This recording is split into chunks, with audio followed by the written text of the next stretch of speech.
Let's take our time right now, it's just a vibe with you. I feel alive, now I'm feeling like up to the fun, will it stand the test of time right now? I need a sign.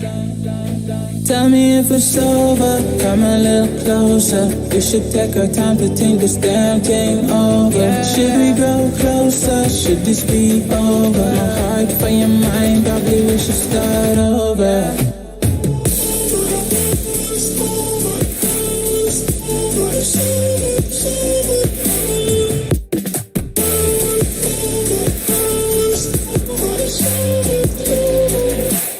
Tell me if it's over, am I your lover? Are we going solo?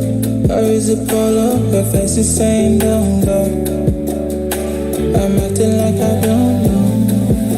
Whisper my name, say what you want, show me your touch. I do the same, my breath on your neck while I slowly caress. Feelings engraved,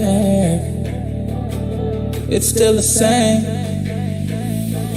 Tell me if it's over, come a little closer. We should take our time to think this damn thing over. Should we grow closer, should this be over? My heart for your mind, probably we should start over.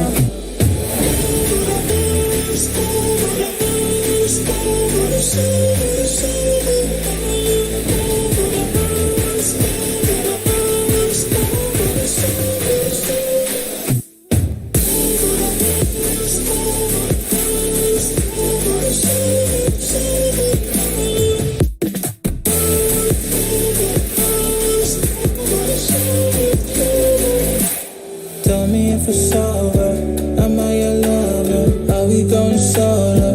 Or is it polo? Her face is saying don't go. I'm acting like I don't know.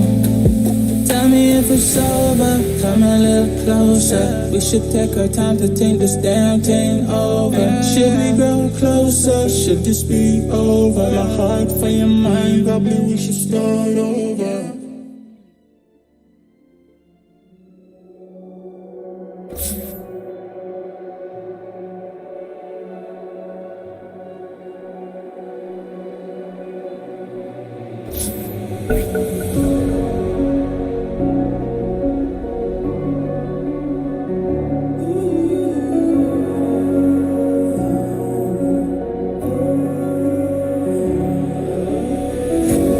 Breathing in, breathing out, there's no more room for any doubt.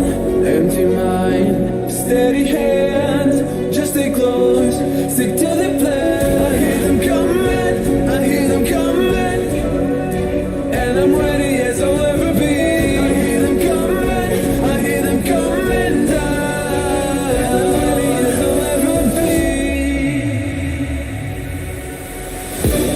Don't give up, don't give in, don't let me down. Be the one to wipe their grin when they hear this sound. Don't give up, don't give in before they catch a glimpse. I know you'll find the strength within. This is your last chance.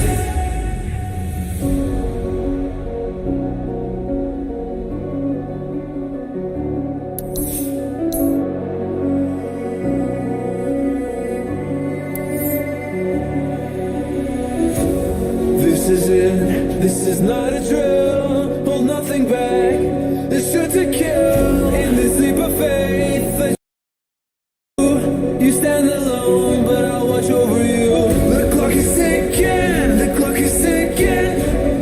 A single second could mean everything. Time is running, the time is running out.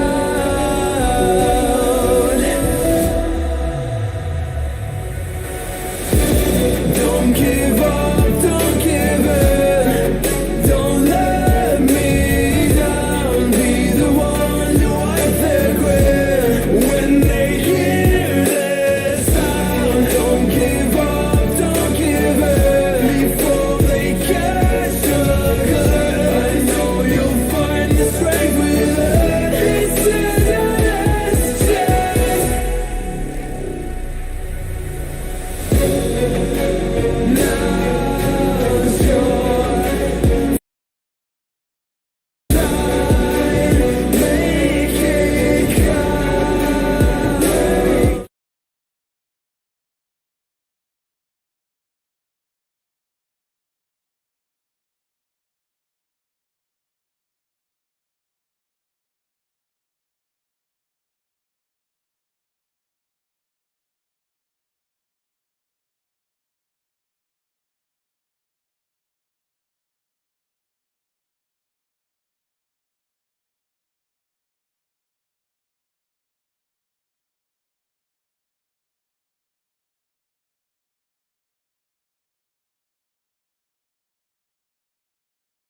pretend to like you. I hope you feel the same.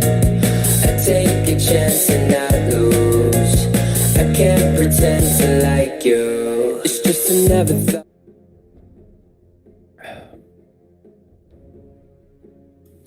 Hello guys and welcome to the ESL Malaysia ESL Malaysia 2022 EU Closed Qualifiers Grand Final. We're here in the final best of 5 determines who gets to go to Malaysia and most importantly, who gets to visit my house and eat my free food because I live here and that's the offer we've given to all the teams. We're gonna have to see.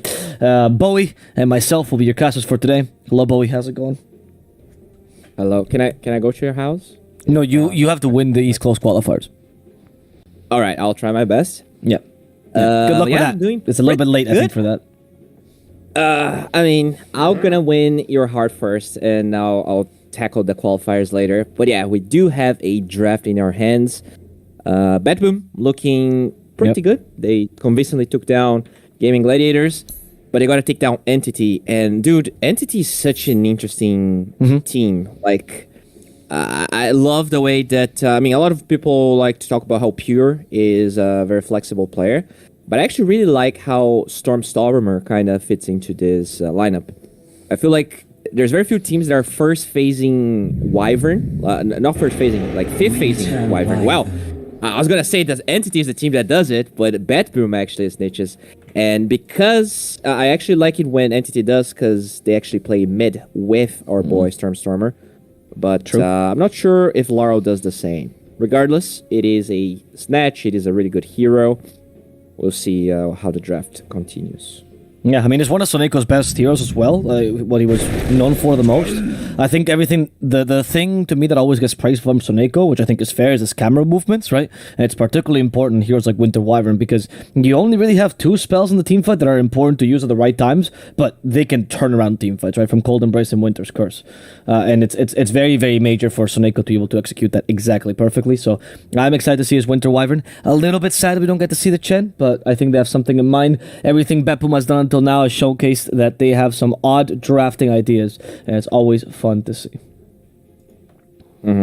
Another great thing about this Wyvern is that Toby is a full zoo sort of player. You know, he plays from Lycan to Brew to Visage and Beastmaster. So having that Wyvern is always going to be nice, deep pushing the waves and getting good winter curses.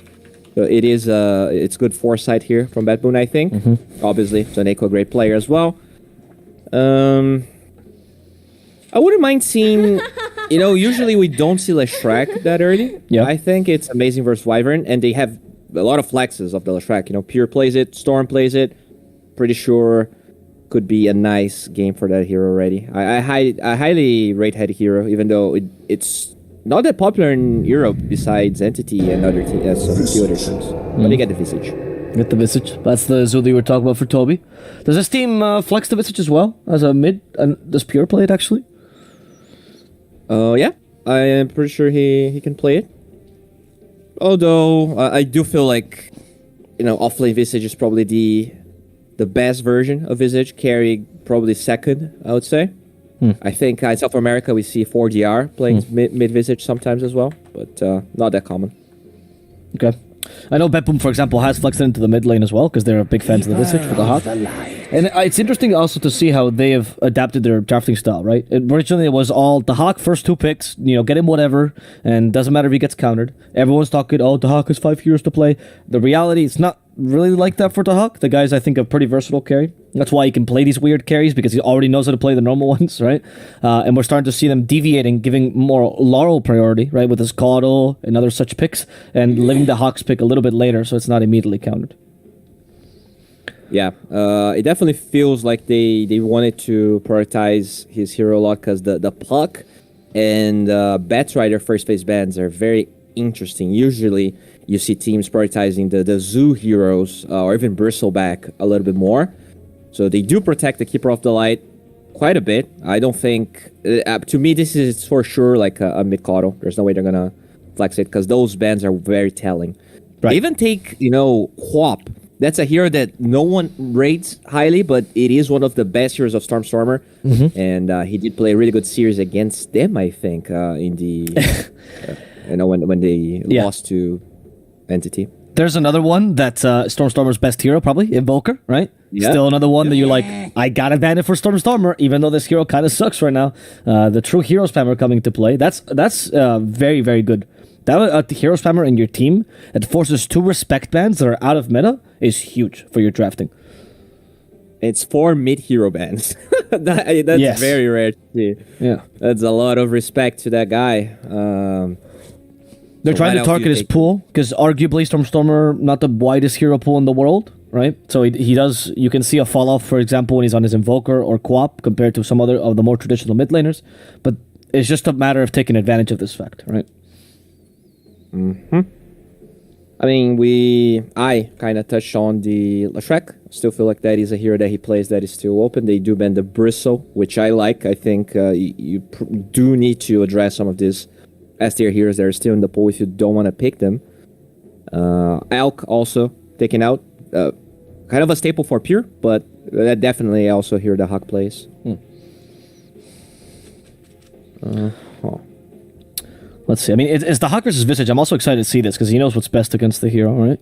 We've seen Monkey King being the counter in South America, right? That's the most popular one. We'll see if he goes Jug, perhaps. Okay, Clockwork, potentially blocking that Jug pick, right? That's the more popular one in EU, and the Clock is pretty good at stopping that Blade Fury TP. It's also a 5 that you see a lot with range carries. True. So if entity wants to pull off some sort of Lash, some sort of OD, some sort of even Visage, it is definitely a good hero to have. It's also really good versus Caudle. You do have a lot of reach onto that guy. You don't want to really build 4 staff on mid Caudle most of the time. So pretty You'll have annoying. to. You'll have to this game. Yeah. I'm with you. I like the Clockwork in general. It's also one of Fishman's best heroes. Back in Creep Wave, that was the one he spammed a lot as well. It got recent buffs, so it feels nice.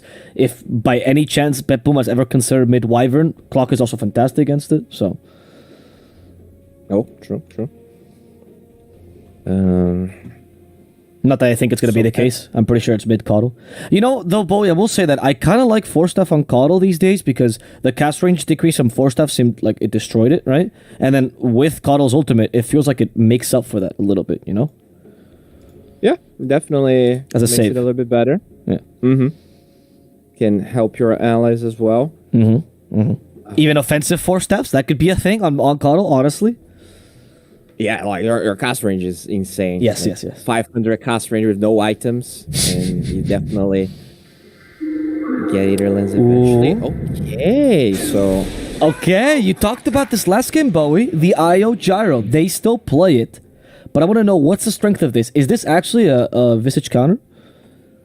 yeah, it's really good versus the birds. A lot of the times, Visage might not even realize that the birds are dying, or like you have to just drop the birds to save them without stunning anyone. Because of the gyro proactiveness. It's also here that does really well with against Visage in lane, because you just gap close with the missile. The Grave Chew is not going to be enough. You have a lot of damage with your Q. I'm a big fan of this. The problem that I see, though, is that Visage could be carry, and this pick kind of even makes it more of an incentive for Entity to do it. We'll see how Why? the response is going to be here. Because I think the Visage might struggle in this lane. You do have the tiny toss to deal with that a little bit, but I still feel like it could be a struggle for the Visage in this lane. Okay. It's a lot of sustain as well. Yeah, I can see that. Like the Rocket Barrage, like you said, there's tears to the cloak, right? And then afterwards, it feels difficult for Visage to play that lane. So I can see that. We'll see what Entity decides to do, though. If you want to keep the flex of Visage, maybe just reveal a mid here and be safe. Something that could deal with Caudle, right? Yeah, or a mid hero that also flex shuffling, and so. Ember Spirit. Oh, okay. There's the there's the mid Ember that we talked about. He is.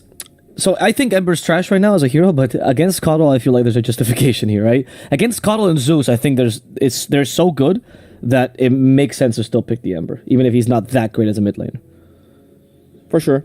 It's also a hero that can find a Wyvern. You have like these two heroes that really want to be playing the backlines, and Usually the gyro is going to be the center of attention, but Ember can just cut the crap, get on top of the heroes that actually matter. Not that gyro doesn't matter, but there's a lot of incentive for Wyvern and Kato to stay alive. Now they remove the beast here, so they do like that off lane here on Betboom. Oh, the sniper, dude! They actually play that. Yes, pure I special, really man. like sniper per gyro. Mm-hmm. And I love the Razor as well. Carries, that's one that I missed. The Razor as well is fantastic against any ranged carries as well, so that's good as well. Betboom, they need an offlaner here, most likely for Noticed. Once again, Noticed likes playing these guys that scale a little bit. He was famous for his Mars before. That's something he really likes. Maybe we just go something simple like Underlord here. I like the Underlord. It's pretty good versus Visage. The way to deal with the Ember. You do kind of struggle against Clock, but it's not like they don't have that much burst damage on Entity. They do have the Toss, which is a little annoying. Yeah. But I wouldn't mind the Underlord. I think it does fit the draft really well. Any other suggestions for you, Bowie? What would you like here, maybe? I do feel like they lack a little bit of tower push. The problem is that they have two range supports. I guess it's fine, but I wonder if he'll struggle. I feel like their supports, they like stuns as well. So I do like the Underlord. At least it's a root. You get the Atos and there's some control. I think the Lycan wouldn't offer any stuns. And that's maybe it's not a deal breaker, but it would be easier to play. Maybe DK as well, right? For that push and stun. This Mars. I mentioned it, dude. That is Notice's favorite hero. I think he's a beast on this Mars, so I'm not against this. Not the best pusher, unless you go for the Meteor Hammer build that Whisper was doing for a while, but I think he was the only one to ever do that. But he's okay. He dominates the lane, kicks the carry out.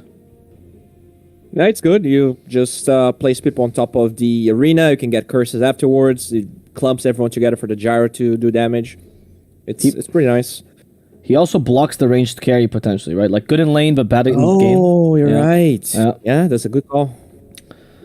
So now, what do you do as Entity? Do you pick something like Luna, perhaps? That's the one pick that still is okay against Mars. Oh, TA. Assassin. It's a good lane because, it's a melee offlaner, so you're going to do a lot of damage to him. You don't have a lot of ganks. I mean, we talk about the lack of stuns. It's really only the Mars. Until Notice has a blink, I feel like Pure is probably going to be able to get to all of his timings with no problem.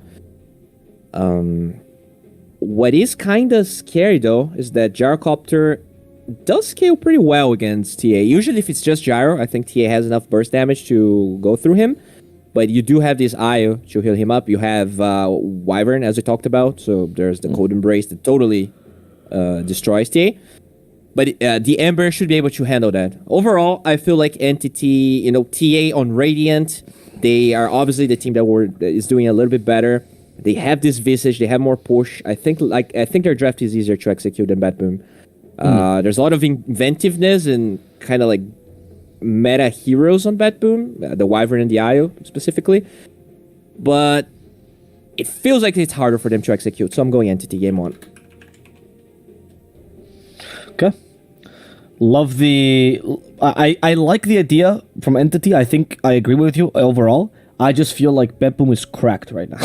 I think when this team gets into the groove, I think they're one of the best teams. I'm a big fan of this Mars for Noticed. I love the Hawk Gyro with the IO. They've done this before. So simply, not just to disagree with you, Bowie, mainly. That's mainly the reason. But partially also because I think this team is really good on comfort heroes. I want to see what they can do this game. I like Pure's draft more, Entity's draft more, though. I agree with you there.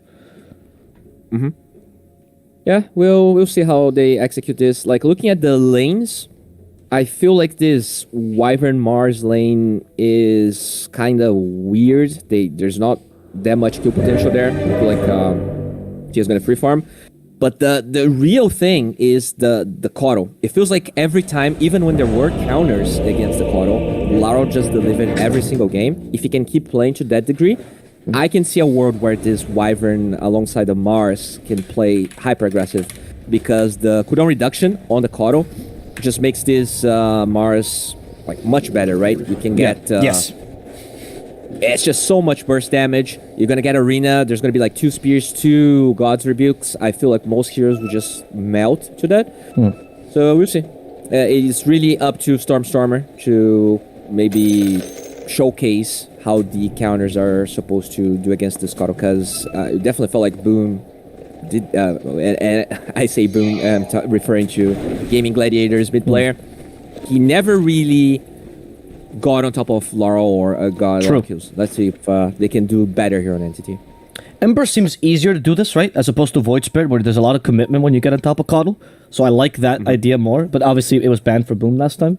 I agree with your Coddle implication, though. I think the best teams that are still using Coddle mid or Coddle effectively are those that have these, like, combo heroes, you know? Like, Tiny's really good, or Mars, you know, you, like, use 2 spells, refresh both spells, and there's a lot of utility there. So I think Betboom, in my opinion, at least from what I've seen recently, is one of the best teams that's still utilizing this Coddle mid, who has fallen off a little bit, right? We saw the Bounty. Yeah. Were you in that game with the Bounty Coddle? No, that was with Richie. But we saw the Bounty Coddle. That was really impactful. The Coddle Tiny, something they do sometimes as well with a 4. Obviously not with Gilger, because they're trying out different things, but Force Major loves it. Yeah, I mean, even the Gyrocopter actually benefits quite a bit, just getting the 2 rocket barrages, one after the other. It's a lot of burst damage. And I totally agree. It definitely felt like Coddle mid was in a good place where, like, if you less pick it or if you pick it in a good game, it works. But they're first facing it, and every time it's like 12-1. It barely dies. It does a lot. So, very impressed by Laurel. We'll see. Is it? And a big part of that is the synergy within the draft, as you pointed out. Isn't this the most Betboom thing to do, though? Oh, I don't care if you counter me. Like, that was what they did with the Hawk, now they're doing with Laurel, the ultimate confidence play. It's something I've noticed with Soneko in interviews and the Hawk as well. And we'll talk about Entity in a second, but it's just interesting because every time I ask them about, like, certain conceptions of Dota and, like, certain, counters and stuff, they always seem to have a different conception than the norm, and they always play around with that. Like, they always are aware of what people think counters a hero, and they play around that idea by deviating their playstyle. I saw that the Hawk a lot with his Visage. And I think it's very interesting to go anti-meta in that way, right? No, for sure. And I think that's a trap that a lot of these Tier 1.5 teams kind of fall into, is that you start to believe, or like you just give too much credit to everyone else that you perceive is better than you, and you never really try to get this, like... you don't get enough personality, basically. Like, you need to be able to believe that your ideas are better than the other your opponents. And sure, if you do think and you get and you lose and you get humiliated, you can rethink, but you have to try. And I think it's really important. I do love what Betboom is doing here. And some of these choices. I like that you mentioned that, Boy, because I feel like Entity also fulfills that role a little bit as a team, right? Like, they came in, maybe not being the favorite, surprised everyone Western European TPC with a very aggressive and very different style with their carry especially, right? So it was a very unique thing that brought them over, beating all the other, quote-unquote, better teams that people would assume, because they did not care about what was the norm. They had their own meta, and they forced it upon everyone. Yeah. Good example that might not be super familiar to everyone here is Thunder Awaken, right? We always talk about them They're also, just playing whatever they think it's good. And sometimes it works, sometimes it doesn't. But you do need to prioritize what's good. Because, like, at the end of the day, bottom lane, use the Fishman here. Yeah, I'm looking at Fishman die. If Fishman will fall, Gilger gets the first blood. Obviously, you wanted to give it to Noticed, but it's okay. Gilger taking it is fine too. It is a 4 Winter Wyvern. What do you think we're going to see as build for this Winter Wyvern as a 4? You still see the Orchids? What's the idea behind this hero? Now, I think if you're having a really good game, Aetherlands is always going to be good. Getting there's a lot of good Winter Curse targets here from even the birds being nearby. People can just destroy. But I think Force Staff is not a bad idea because we do have the clock, and we talked about Coddle not necessarily wanting to get that item. So maybe if he wants to be a bro, he just buys the Force Staff and helps people. The Blink is also nice. There's a lot of options he can go for. Okay, so it's very game dependent. I see. We'll see how this progresses. It's also flow dependent, depending on he does get that first blood, so that might change how he wants to play this game. Or he gets boots. So usually a lane where I think the Clockwork does pretty decent it's kind of annoying now because you might not even need to pop Arctic Burn to really get out from Fishman. He doesn't have Windlace, doesn't have boots. Nope. Fishman has been He's revealed. the one that, There are no trees, yeah. Fishman, buddy. You can just panic, as his voice line indicates. He's just trying to find a way in. He's gonna try to get that creep, and he will. Good job, Fishman. I am also interesting as well in what you were talking about, the flow here. It's a concept I haven't really heard before. Do you think that sometimes they're like two separate, like when you feel good in a game, you'll itemize and you build and you play differently as well? More so than just the logic behind it, but just the emotions of getting momentum, getting kills, and what that means to players? I mean, for sure, like, Ember is a good example of that. Like, if you're having an amazing game as Ember, you always go Maelstrom, right, before BTB. But if you're having a bad game, right, if you go Maelstrom, you might just lose the game because you die all the time. And so sometimes it's feeling-based, right? Like, not necessarily gold-based. Right. Exactly. Like, you just know that if you don't get a BKB fast enough, you're just not going to be able to accomplish your role as a mid player. So, I like it. So far, he's having a pretty good lane. I mean, Fishman. obviously, mid, there's nothing. Oh, bottom, Fishman. They beat out the more they could chew. They hit him with a Splinter Blast, but Notice realizes the moment he gets close to this TA, he just dies. So Gilgar will continue this aggression. Unfortunately, Gilgar's out of mana, so he can't quite kill Fishman. And yeah, let's look at this mid lane you were talking about. I mean, Ember versus Caudle. Caudle doesn't really play mid lane. He just pushes it out, and Ember tries to survive these blasts, right? That's the way.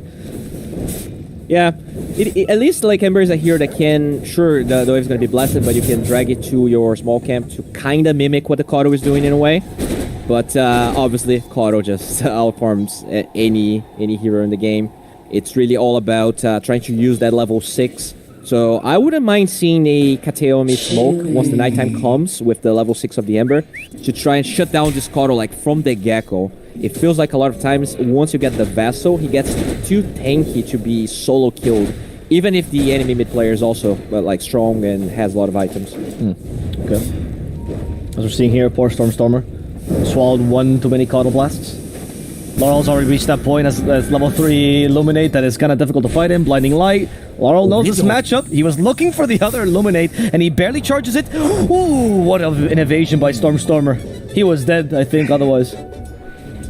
Yeah, that's a lot of resources. He used like 3. Yeah, he used 3 remnants. That means this Caudle can jungle with not a lot of preoccupation because there's just not enough burst damage on the Ember right now to get any kills on him. Yep. He also has only 2 points of Flame Guard, so even if he has that, it's going to be instantly taken out by the Illuminate.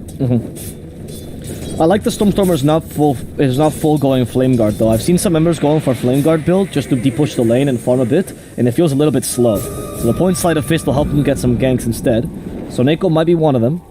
Run, little Soneko. There we go. Tethers. He's gonna be fine. That Arcane Rune exuding from him. A purple aura of fear.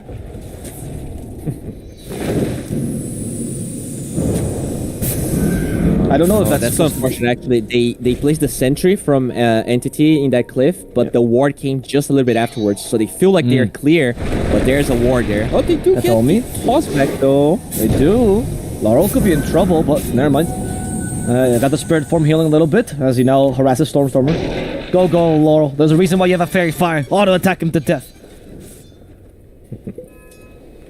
Yeah, at least they do have that one aggressive ward from Entity, showcasing the large camp. This could be a way for them to crack the code onto Laurel. But they don't really have the damage on Stormstormer. He needs a couple extra levels, I think.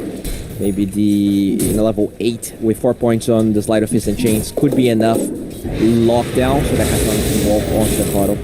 Fishman. I think this is probably going to be a kill. They're just looking for the right spear. The right spear. Or nothing. Just auto attacks. Notice being super conservative with his mana. Look at that. True play. And the tip from Gilgar. Okay. Yeah, I mean, he's getting close to his level 6. Doesn't have Soul Ring, so it does make sense that he saves mana. He wants to have enough for the combo once he's level 6. We also see a rotation here from Kateomi, trying to use that ward, but he gets taken out. The Hawk. And he's in trouble. Okay. They don't have the Blinding Light just yet, so they can't really push him back. And Kateomi will be able to get out. Time for the runes here. Let's see if they secure this on Entity. Stormer just went by, took a Coddle Blast to the face, as Soneko gets away thanks to the tether. Back with his buddy he is. And they kill Toby though. They have 2 points in Rocket Barrage. That's enough to take the Great Keeper's Cloak, sorry. But not really enough damage to kill these familiars quickly. Okay, he's gonna try though. That is lackluster, the Huck. That is very, very sad. And he knows this. So he just backs off in shame. Yeah. As that happens though, Pure is getting a lot of space. Even though they are not really shutting down Laurel, they're also forcing all of the supports to kind of back up the mid lane here for Betboom, which does open up space for Pure, but they have that ward. Yeah, Pure. He's been caught with the arena now. Laurel hits him with a full Illuminate as Pure gets sent back. There's Kataomi helping out a little bit with a 3 slow, but a second Illuminate. Oh, Pure! They didn't get killed by it. I don't know if it actually grazed them there. Doesn't really matter though. Notice has enough damage. He still has a Mango if he wants to continue for Kataomi. But low HP, not too confident in fulfilling this prophecy. Instead, he'll try to push this tower. Kataomi, you are a madman. He does have Magic Stick, just why he's playing so aggressively. Mid lane, meanwhile, Stormer starting to push this lane. No Orb of Corrosion, however, so it is going to be a little bit slower than usual. Also, I want to point out, notice he just cracked 130 mana here on that Mars. If he didn't save mana getting that Clockwork kill, he actually wouldn't have enough mana to get the kill. Sure, he has the Mango now, but during that fight, he also wouldn't have enough resources, so very nicely played by him. In both fights, he's also the one that placed that ward that allowed them to get the TA kill. Amazing, amazing gameplay from him. The Huck farming really quickly here with that IO. One problem though of having IOs that your levels do suffer a little bit, and he did get 2 points of Rocket Barrage to try and deal with the Visage. So it means that even though Pure died, he's kind of keeping up with levels at least. Yeah. Stormer slowed a little bit in the mid lane. Flame Guard should keep him alive. We get a rune first for him. Pretty Betboom's playing really well with the supports in the runes, really shutting down what the Ember wants to do. Even though Coddle doesn't want the runes, just denying them from Ember is really important. So it's nice that they recognize that. Yeah, it's true, right? That is one of the things that I saw no one doing when he was up against the Coddle. He would play like Tiny or Kunkka, and he knows Coddle is in one rune, so he just abused that to get constant mana and always be able to catch him out. I thought it was a really good adaptation from no one, even if he did eventually get beat by Betboom. That was not the reason, let me just say. It was a really good lane. Now, we do see Catapult Wave in the top side of the map. Unfortunately, it feels like this Visage is aware that something is happening. He's not showing lane. Maybe realize that Gilger is trying to use those birds against the Papa Visage. Yeah. With Catapult, it's going to be difficult to take away this push, especially because mid Catapult also being well utilized by Stormer. So what tower do you even defend? It seems like none. Oh. Mid falls, and top is going to fall soon too. That's a lot of map control going the way of Entity. Okay, does start to get the deny. I think Gilger might be dead. I think Gilger might be dead. Oh, Gilger? Never mind, Gilger. Look, just run at him. Yeah, run at Toby. He'll never expect this. Go, Gilger. The closer you are to Toby, the less damage he deals. Oh no. His weakness, the Searing Chains. Oh, fire. Oh, Gilger's dead.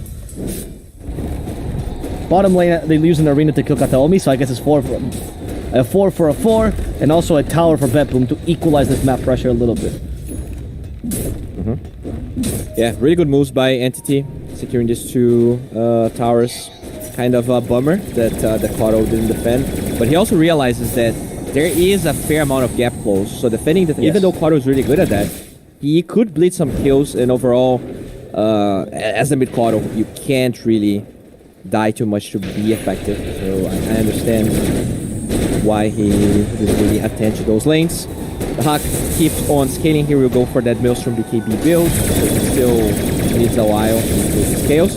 And with those 2 towers down, I feel like once this Deathwheel is ready for Pure, they might just be able to join the pit here on Entity. There's not that many ways for them to contest Roche. The Blink on Mars is really what might allow them to do it. Okay. We'll see who gets it faster, the Dash on TA or the Blink on Mars. They're actually equal gold away from it, so it's pretty clutch. So do you think that once you have Blink on Mars, you can contest Roche, or it's still possible for Entity to take it quick enough? Oh, you can, like if the Mars is showing bottom or if for some reason Arena gets used in a kill that is not that effective, that could be the cue for Entity to just Roche. So it's kind of an awkward situation. Like ideally, you want to make sure that if you're using Arena, you're killing the TA. And then like you don't care that Arena is on cooldown because the TA is going to be dead. Right. I'm interested in that. So does that mean that Mars... So like, does Mars now have to be aware of his Arena usage and has to be much more careful with how he uses it, considering that Roche is always a threat in Betboom's mind? Is that something a Notice is supposed to be considering? Oh, for sure. I think like there's probably two uses of the Arena that make sense, even though you know that TA has that. So it's either killing the TA, or if you know you can get that mid-tier 1 tower, it could still be like enough of a prize. Usually, you know, with the draft that Entity has, pretty hard to prevent Roshan from being taken. They do it really quickly, so kind of bound to happen mostly. But yeah, smoke here from Entity trying to get control of the big jungle. Yep. If they can do that, then it is another step towards just getting that easy. Fishman's like, stop, Coddle! Stop with this farming! Steering chains on top of that, Avatos, and he's dead. Laurel's gone. Gilger, counter initiation. Oh, they just avoided that Winter's Curse. So it was a short Winter's Curse. They have to settle for Fishman now. Actually might just benefit them, but no, they didn't catch the Ember, which was their goal the whole time. Fishman actually TPs? No way. Fishman gets away. Kataomi is fine too. They utilize the Arena. This could be Roche. They have Dezo too. Definitely could be, but TA... She's thinking. She's walking around. Oh. Oh, there you go. There we go. Indubitably, the right Roche stuff. No Shout out Arena, Dano. Koto's dead, no Curse. So many spells being used. So very nice by Entity. You know, they don't necessarily force the Roche, but they get the vision first. The fight kind of happens seamlessly, and once those spells are used, no, it's rough. I understand that they really wanted to fight, get some kills here for the Mars, but the Arena being used on the Tiny is definitely not the ideal target. With this Roche now being taken by Entity, they can now start dominating, perhaps take a tier 2 now. It is usually what the first Roche is used for. TA will be very gruntled with this turn of events. Exactly. It's also a catapult wave, but it doesn't feel like Entity is in any rush. That blink timing is probably what they really want to be using this for. They're also farming the BKB on the Ember. So yeah, no rush for them right now. Arena is also coming back, so looks like they might chill.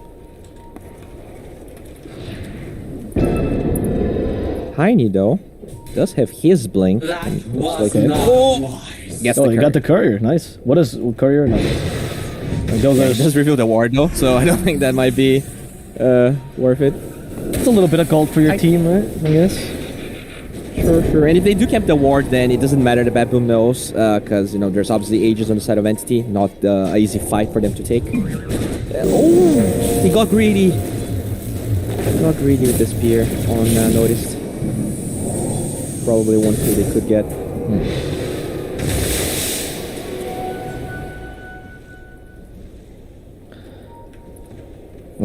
They're now going to try to push. Yeah, I'm going to try to push top. Rocket Flare for Vision. How much do you commit to Gilger? Fishman is... Oh no, Fishman got blocked by creeps. Fishman's ultimate enemy, and apparently his self-worth as well. A single creep wave. Good smoke here. They're kind of baiting this Wyvern. They are, but... Notice shows himself, Toby. Okay, there's the... Wraithpacker needs to be killed first. Notice deals with that as they now go for Toby. No Gravekeeper's Cloak, which means his Visage will fall quickly to the Hawk's Rocket Barrage and... well, physical damage.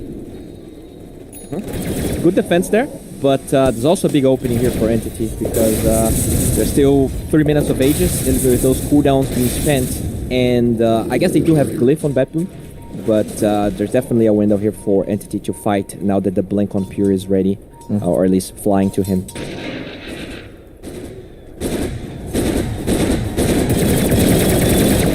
Hawk's BKB is ready. That's big. Problem is that he is starting to get under-leveled quite a bit, you know. That's the only downside of having Io chase you around. He's level 11 against the almost level 14 on Pure.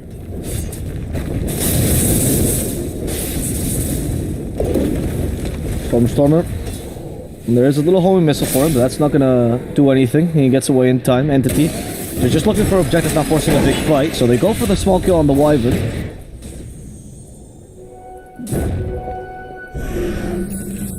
Time to go for the tier 2s as well.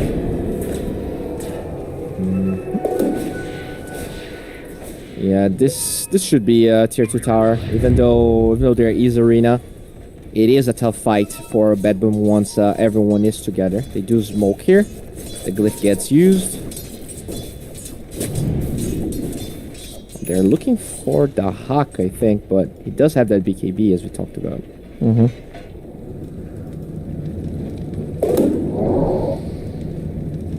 Smoke. Baiting out on Stormer. The Hawk, okay. That BKB, it gets scouted. There's the ward used. They're going for Soneko first. Break the tether. It's gonna work. Soneko's already down. The Hawk though still wants to fight this. The arena from Notice. Really impressive. Only catching 2 supports, unfortunately. Toby's fast enough, actually. As Fishman and Katomi die. Quick counter initiation from Betboom, who loses Notice immediately. Searing Chains now caught Laurel as well. The damage from TA is blocked by the Winter's Curse. Well done from Gilger. Making sure to reset the fight. Almost killing Stormstormer. The Stormstormer avoids it in time. There's the Cold Embrace into the Hawk. But unfortunately, he's in a pickle. They still have the 2 stuns and he can't get away. The Hawk. Well, he mowed down by Pierce TA. Yeah, it was a really good smoke by Entity. They make sure that like one of the few conditions that is bad for Entity is if Pure is the one that's the first point of contact, Jesus, and he loses the Aegis because he doesn't have BKB, which means Arena would be the way for them to get the second life. So they actually smoke first, even though that they lose a couple of heroes. They almost lost the Ember on Entity. It means that for sure Pure will join after the spells are used, and he can clean up. So really nicely set up there. Pure rotates, cleans a lot of kills, and now that's his BKB. So even though the age is expiring, it kind of means he has 2 lives once those next fights are taken. Overall, pretty seamless TA game for him. Not a lot of mistakes. I mean, not a single mistake, I would say. Yeah, now Betboom needs to find... maybe they can continue baiting on these kills, but unlike the last game where we saw them really effectively baiting Gaming Gladiators, they don't seem to have the lead enough, and this TA seems a little bit overwhelming. Yeah, it's one of those weird matchups where the TA is definitely favorable for now. Like, if this goes 45, 50 minutes plus, I do feel like the Ayojaro have a lot of ways of dealing with the TA. You're gonna break a lot of the refractions really quickly. You're gonna have, Satanic, Scotty. But right now, it is definitely a hard fight for them. But because the Aegis is down, they want to smoke and they fight. Oh no! Oh no, the relocate as well coming in. Okay, hopefully this arena can still be utilized. Here though, in the middle of this, wants to burst on Soneko. Soneko is surviving for now. They're going for Notice instead. Now Soneko's finished off with the root. Stormstormer controls them well. The Hawk tries to get away with the BKB, but unfortunately, the damage is too high. And now, at least they can turn this into a Stormstormer kill. Well done, Winter's Curse by Gilger, but too late to reset the fight, which means he'll also die. Notice is the only person to survive from Betboom. Yeah, tough. If the spear lands, maybe that's a totally different fight. But they're also fighting into the tier 1 tower, which is one of those problems we talked about. The Claudio, in usual matches, he doesn't take towers at all. And he at least defends towers. But in this game, they also didn't defend because there's a lot of gap close on those entity heroes. So they are kind of forced to fight into this tier 1. There's a lot of TPs going. And things just quickly get out of hand. This is going to be lane of barracks. And that's why TA is such a good hero, Gets Roshan, gets towers. Kind of a complete hero in a sense. You did talk about Beastmaster being a complete hero. I think TA is a complete carry. Is it possible that the entity style of just running you down is too much for Betboom to handle? In this game or in general, you mean? In general, because Betboom, all the games we've seen, right, their early game is okay-ish, but it's really about that counter-initiation, that good spellcasting and team fights. And it seems like this game, Entity, there's no spellcasting to do. TA hit and you die. Like, that's the limit of Entity's fight. Yeah, like from the games that we cast, I think Laro played either Claudio or Zeus. So in that sense, I do agree. I think that, usually these better teams are better at handling that sort of playstyle. Because I feel like it is one dimension in a way. As we talked about with heroes like Ember, that sure, the Ember died a couple of times, but he's tanking spells. Like, he's actually forcing the hand of the opponent so that the carry can clean up. And that's usually how, Dota's played. It's not the only way, but it's definitely sort of the standard way. Speaking of the Ember, finds notice here. This should be a kill. Oh, nice dodge. At least gets the Winter's Curse off this time, and thanks to the creeps, he has a little bit more time to get away, but Kataomi will stop that, toss him back. He's dead. Noticed as well, in a similar position. And did he take 2 and more down? That's exactly what I mean. Like, the Ember shows up, he wastes the spear, he wastes the curse, and they get 2 kills. Heroes like Zeus and Kato, they can't, there's no way they can do that. Like, the way the hero functions just doesn't allow, which means that everyone else in the team is, in a way, playing a different game. And, like, if it suits your team, maybe it's good, and it worked for Betboom so far. Oh, and they do have their number. That's a dead IO. The Hawk now is target. His BKB's not gonna save him from this physical damage. He's hoping that Pure will just desist, but Pure is gonna follow him through to his death. Laurel in the trees, been scouted by the Rocket Flare. Also the familiars. Laurel doesn't have force enough to go to the high ground, unfortunately, though, which means they can just jump and block him in his path and kill him off. This tier 2 is not even their main goal. They could just go mid if they wanted to and force the second lane to racks. Honestly, range is not that important. Maybe just take tier 2 and start forcing the mega creeps. Yeah, I mean, Roche is gonna spawn, so they can either take tier 2, they could also just call out Roche 2. Yeah, Rocket Flare scouts it. There you go. That's definitely the objective. Do you leave someone behind? Man. Yeah, Toby is left behind to take care of the tier 2, and that way this leads into the push, right? To the high ground. Oh, bottom. Yeah, there you go. TP is being forced. That's the best play style here for Stormstormer. He's actually being very impressive with Ember. I feel like a lot of times Ember can look a little bit underwhelming, but he is giving a masterclass. Like, they've been so many heroes of this guy, and he still delivers with his Ember gameplay. Okay, so yeah, now for Betboom, it really is tough. I think ideally what you want to do is probably fight outside of your base. I know it might... I really feel like what they're gonna do instead is just give away the top tower, the top lane of barracks, though, because they do have a tier 2 tower, and they might feel like waiting the ages out is the way to go. I just feel like it's gonna cripple them way too much. It doesn't feel like the Mars is gonna finish BKB in time. He actually ended up going for Halberd, which is not bad versus TA. Probably the best choice, right? Yep. But it does mean that he can get chained and tossed back. He's not really living through this fight. Oh man. The butterfly though on the Hawk, definitely a nice addition. Although because he has to, like, he's so poor and has to buy the Eagle Song to have the items, it means that the TA can adapt, and Bloodthorn is going to be purchased in 500 gold. Oh wow, that was a very quick Bloodthorn. Why the Bloodthorn over the MKB here? He actually had MKB queued up, but he probably felt like being able to silence the Wyvern. There's a lot of heroes that have high impact spells that don't have any dispels because they are so underfarmed on Betboom. Even the Mars, right? He'll just get that silence, and there's no arena, there's no spears. Yep, true. Sure, he gets the halberd off, but I'm sure the team connects and he dies anyways. Fishman, wow. He sets up his flag. This is my territory now. And this way he's not going to get blocked by creep. Fishland. Yeah, Fishland. Oh, it's actually the creep wave flag as well. Which, by the way, some people don't know the story, but the reason the creep wave is called creep wave is because Ramsey said that Fishman is less... He would rather have an extra creep wave in the game than Fishman. And that's where the name comes from. Yeah, that's the earlier joke where people... Well, they don't know the story of Fishman. It's okay, this guy is standard of the tier 2 scene. Good friends of Amar and BZM as well, that's where they come from as well. Amar asks OG if they can include Fishman in the team every 2 weeks or so. Yeah. I did hear that story. Maybe one day. They're having a lot of visa issues with some of the OG players. So yeah. Maybe that's the way. Fishman's a great guy, apparently. Everyone that's played with him talks highly of him as a person, right? Obviously as a player for sure, but as a person, it's nice to hear that behind the scenes they're equally as good. As the TP's come from Betboom, smelling out this gank, not bad. Gilgar himself as well getting out. Soneko might be left here to, I don't know if cut the lanes? Oh, he didn't have TP, never mind. Okay, he didn't have TP. That's bad. that's another reason for the Bloodthorn, right? No tether coming from the IO, which means, I mean, he usually would just die anyways, but it is just the mana region also allows TA to play high tempo. You never go back to base.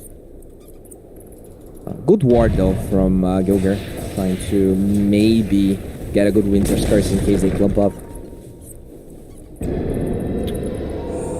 Toby brings down this tower. Now the pressure is immense for Betboom because they literally have 0 objectives outside the base to play with, so they have to just get incredible warding and probably wards in really awkward positions, right? Which won't reveal as much, but at least won't get dewarded by an entity that's choking you in the base.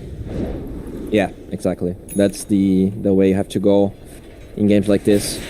It's better to have 10% vision than 0. So, gonna have to work with what you have. You did go for that blinker, talking about the Wyvern build here. Oh my god. Yep. Pierre doesn't care. But, oh, okay, now he's going to start to care, perhaps. Age is still on him, though, and they actually got initiate on this. Evan's Halberd, so Pierre can't hit. Ember in the backline's breaking off his team fight, making sure that Pierre will survive here. And Pierre will barely make it alive. He's the melt the spell towards the end. Gilger's the target now. Winter's Curse to stop this Ember from going ham. But it's the Hawk who dies in the front line. This Pierre, even with a sliver of HP, deals much more than Gyro. The GG well played is called by Soneko. They acknowledge Pierre is unstoppable. And they've just been steamrolled in game number 1 of the Grand Finals. Yeah, they cracked the code on this Kodo. You know, Laro plays an amazing Kodo, but I feel like in general, that's how the matchup's supposed to go. Like the Kodo just plays afraid. You lose towers because the Kodo doesn't want to be defending the towers. And he even went for that force that we talked about, which meant he didn't have a BKB, never finished his eggs. Just really good outplay by Entity. I think the lanes were pretty good for Betboom overall, but after the laning stage, I think the moves from Stormstormer were just way more impactful than the Kodo, which is expected. So everyone else had to kind of deliver, and I think Notice played really good, right? That TA kill, solo kill bottom was pretty good. After that, though, they really struggled to do much. You know, Visage, it's such a good hero compared to Mars. I know that it's Notice's favorite hero, but, you know, like, if we're talking about meta, if we're talking about actual usefulness in Dispatch, I just feel like Visage outscales that hero by a long shot. I think that's fair to say. I think in general what Entity had as well was like just a little bit too fast for Betboom to respond, right? I love that they like a scaling core in the offlane, but Mars right now, one of the reasons he's not picked as much is because he's a little bit slower than some of the other offlaners that are very popular, that are lane dominators and snowball from there, right? Mars, his lane usually trades evenly, and we saw how Pierre just snowballed off the game.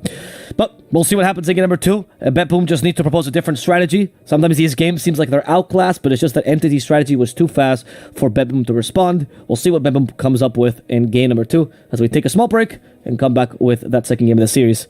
See you guys soon.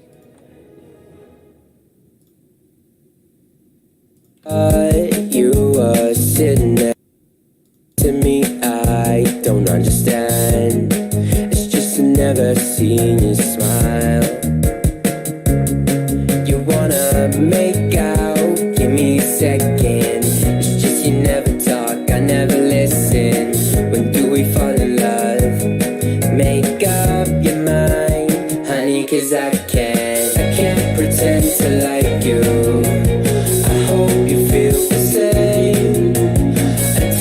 Chance and not lose. I can't pretend to like you.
pretend to like you. I hope you feel the same. Take a chance and I'll take a chance. I can't pretend to like you.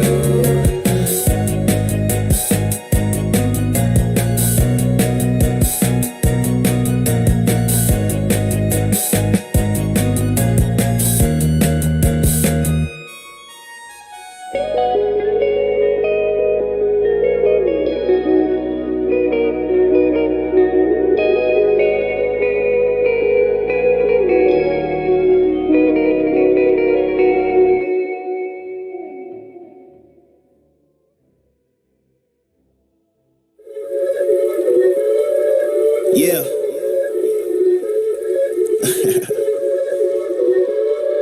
Let's talk. Look, ayo, we rose from the dust to the sun. They claiming that we the one, never one-on-one. Teamwork till we done. Sent on a mission, we got ambition. Never scared, we won't run. Never one and done. Some sit back and some like to hunt. I pick my teammates up when they fall. And if I ball, we all ball. Crashing balls, crossovers and all. Just call us the balls. Don't fear nothing, call us galore. Serving them all. We outside, we barely indoors because we gave it everything when we had nothing. Gave it everything when we had none. Holding on by a thread, couldn't grab none. Seems we moved on to a better place. Shine, shine away from the shade. But now that we're here, ain't no going back.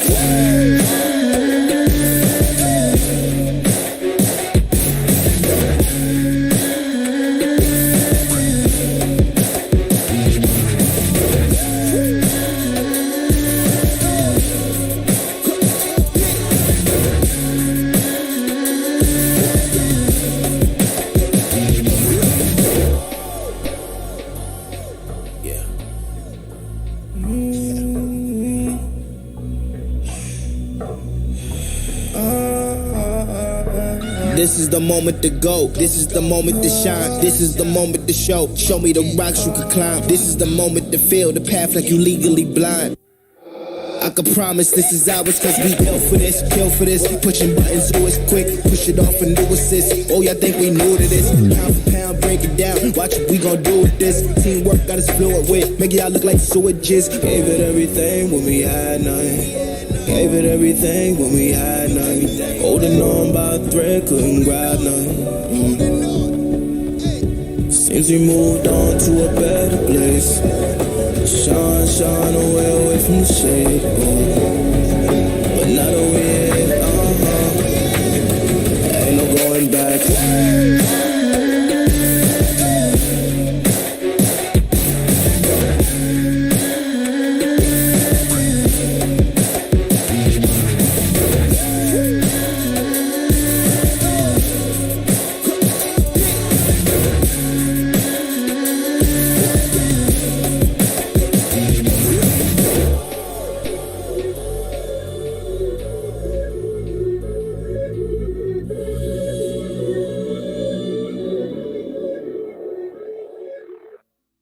I was running road so many nations. Even when it's so sweet, I end up seeing red. Is it such a ghostly revelation? I may have fucked up all my chances.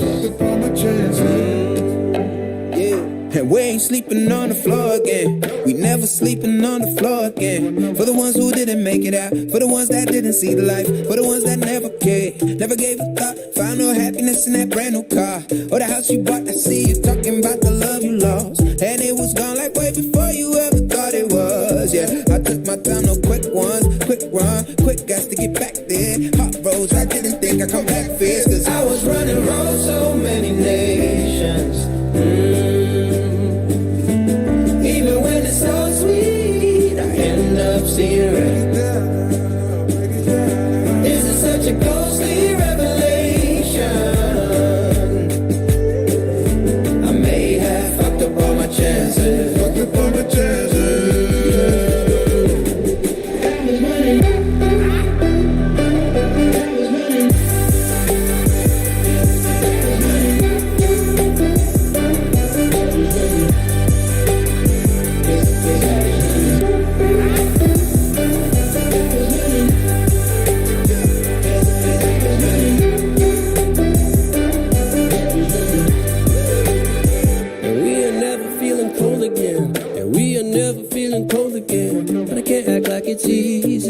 hard to preach. Cause I've been burning trees and watching fall. If we cannot breathe out, we go forward. Sure, I was searching for cure, fishing a little wildlife. And when I'm low on fuel, I'll still be running till my back broke. Halfway, lost hope and I'll check it.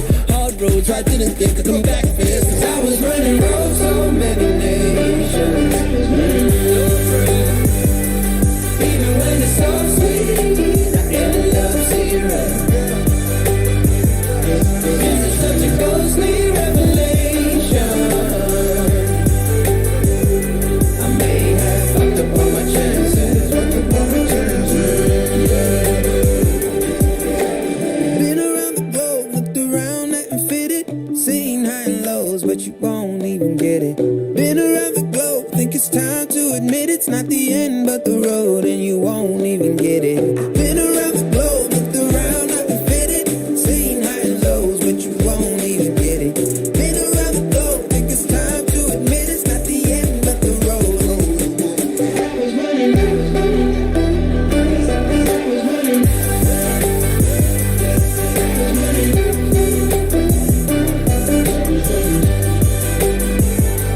I was running roads so many nations. Even when it's so sweet, I end up zero. This is such a ghostly revelation. I may have fucked up all my chances. Yes, I was running. I know.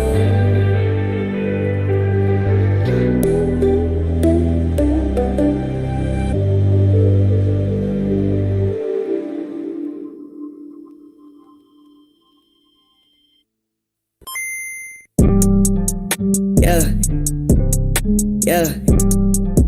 Black sheep. I don't even write no more, man. Tell him, yo, God. can't you come over? On my conscious shit commando. Pulling up with clips extendo. That's no game Nintendo. I don't ever run out of ammo. I'm gon' need me a benzo. No fake friends, no pretend. Yo, think I might have found my 10. Posted up in my tent. Watch your man go dumb, go stupid. If you're the best, then prove it. Got no words, be quiet, stay moving. I got a bag, won't lose it. Watch your man go dumb, go stupid. If you're the best, then prove it. Got no words, be quiet, stay moving. I got a bag, won't lose it. Niggas get substituted. Nigga, you're not recruited. Cause you're too damn scared to use it. The truth is, you're useless. I'm ruthless. I've proved this. Keep capping, I'ma leave you toothless. You're so dumb to choose this. Ain't going outside, I make it work. I'm in my bag. That's every purse on my back. Is that your girl? She got an ass, she make it twerk. And why you mad? I got her first. You say you rap, you got a verse. I say the swag, you probably hurt. Back to the lab, you gotta search. On my conscious shit commando. Pulling up with clips extendo. That's no game Nintendo. I don't ever run out of ammo. I'm gon' need me a benzo. No fake friends, no pretend. Think I might have found my 10. Posted up in my tent. Watch your man go dumb, go stupid. If you're the best, then prove it. Got no words, be quiet, stay moving. I got a bag, won't lose it. Watch your man go dumb, go stupid. If you're the best, then prove it. Got no words, be quiet, stay moving. I got a bag, won't lose it. Why are these boys so stupid? Kinda me yet now, I'm kinda my money. I'm sorry to break the fantastic rap song, but we do have a game in front of us, and I think that people would enjoy that a little bit more, as Betboom versus Entity are fighting for the second time in this grand final. Entity won the first game pretty convincingly, and now Betboom has to uncover a different strategy if they want to actually go to toe-to-toe with Entity. Winner will be going to Malaysia. Your caster will be myself and Dota2 Bowie. Hello, Bowie. Hello. How's it going? Yeah, I would like to see... I'm doing pretty well. Betboom, they do have their backs against the wall. I don't think the Hawk really cares. That guy is definitely... I mean, not only the Hawk, the entire team. I do feel like they don't get phased at all by it. They have this very experienced coach on Sonico. So they're going to figure it out.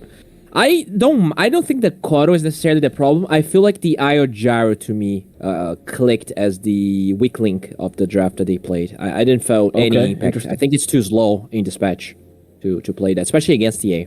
Okay, so you think if they had like a Bloodseeker, for example, they would have had a much easier time? Yeah, I think Bloodseeker would find. The problem is that, like, for you to get Io Gyro, you need to. You pick one after the other, right? You can't, like. If you pick Io first and then try to last pick your core, a lot of those pairs are going to be banned. And that just allowed them to get the TA to totally counter the Gyro. And now they probably get the Zeus. That's going to be Larl's hero, but, you know, he can flex. Let's say he's flexing. But I think he's just going to be playing the hero again. I mean, the Hawk, they right? always first face his hero. The Hawk, right? Wait, what? Yeah, not Laurel. No, I'm talking about Zeus. Oh, Zeus. Oh, okay, Yeah. okay. Sorry. You're right. Now I see the Visage, and I was like, oh, he's clearly talking about the Hawk, because he's the other person that also never flexes. I mean, you know, if you can't win by only showing one of your cores first pick, maybe you just show both, and they're like overwhelmed by this idea. I think when it was Force Major, they did flex the Zeus. So, like, even though they haven't done it here, it's not out of the question. That's it. I have nothing else. Yeah, I'm sure he can play the Zeus, but it definitely feels like he's comfortable with these mid heroes that kind of play from behind. And I mean, now that you mentioned the Hawk's Visage, it's if they do actually give those two heroes to the two cores, I'm not gonna lie, it feels a little bit underwhelming. It's not very often that just picking two cores like that really works. And I love this Wyvern response. It is the same thing that Betboom did against the Visage they predicted Entity was going to pick. And that's what happened. I think Wyvern is even better for Entity because, as we talked about, Stormer does play mid-Wyvern. So you even have a layer of flex there. I'll say the first phase of Entity looks not much better, but better. Okay. The Winter Wyvern is actually a pick that the Hawk had mentioned previously in interviews about being like an actual good counter to Visage as well. Back then, when we were asking him, was pre-Stockholm Major, so Winter Wyvern was not really the popular pick that it is now, right? It's kind of grew popularity in Stockholm Major, but he's definitely thinks that hero just like you just shred through Visage. And as you spoke about, right, Stormer plays it, and so does Fishman. So, and even I guess Kataomi as well. So they have actually Kataomi likes the player a lot, so they have a lot of flex here. Yep. For sure. They do have the Tiny here, which could be flexing to mid, but yeah, you're right. Kataomi could maybe play that guy as well. In terms of the bans here, you're going to see the clock being removed by Entity. Interesting. It is... Does this indicate, like, mid-Wyvern, perhaps? Because it is one of the harder heroes to go against Wyvern mid, until the Axe comes up. Yeah, it could definitely indicate that. I do. Yeah, I mean it's fine. They probably also feel like Zeus and Visage are going to be the core heroes, so banning supports in general is going to be very valuable for them. Okay. Although they do take the Night Stalker here. Also here that is pretty good versus Wyvern. You might be onto something with your prediction. Just those heroes that just gap close and kind of shut down what Wyvern wants to do. Mm-hmm. Yeah, makes sense. Like, they're protecting it, so it leaves the option to the flex open, so perhaps that's also part of the idea, right? Not necessarily they're putting in one or the other position, it's just making sure Wyvern has a good game, and since 8th pick, who knows, right? It's just weird usually to have the 8th pick support, right? You have to figure out a way to utilize him well. Totally agree. It definitely amplifies the chance that the Wyvern is going to be a core with those bans. They at least want to keep the flex open, as you said. In terms of the bans here, Bristle is one of the heroes that we saw both teams actually play, and it is 15 for Betboom. So I think they probably don't want to ban it if they want to pick it, but that would also make it very awkward because you would have 3 cores being picked in succession. Right. And that would also mean the Hawk's not playing Visage, which it's a little bit unlikely. Yeah. Yeah, like if you picked Bristle, then probably you would ban, or if you're thinking of picking Bristle on 15, you're probably thinking like DP ban, something like that, you know, to make sure to protect him. Yeah. I actually, what was I casting? I saw a DP just totally cripple a Bristleback. I think it was an A. It was... it happens often. What's KBU? Yeah. I think we don't see that much Bristleback in South America, so I'm getting used to being literally picked or banned every single game. Okay, that Viper might indicate... there's the Bristle ban immediately. They don't want to deal with it. No way we'll give you that. And they get the Brewmaster. Okay. That's definitely going to be a core pick.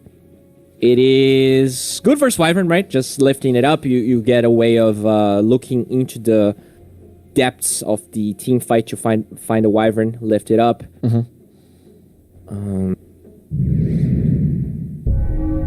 Shen is the answer by entity, something that Brewmaster actually struggles to deal with, right? Because he doesn't do much to the creeps, honestly. Yeah. Fishman also, like I said, a fan of creeps, like we've established the last game. Wonder if they're going to pick up a carry here now as well.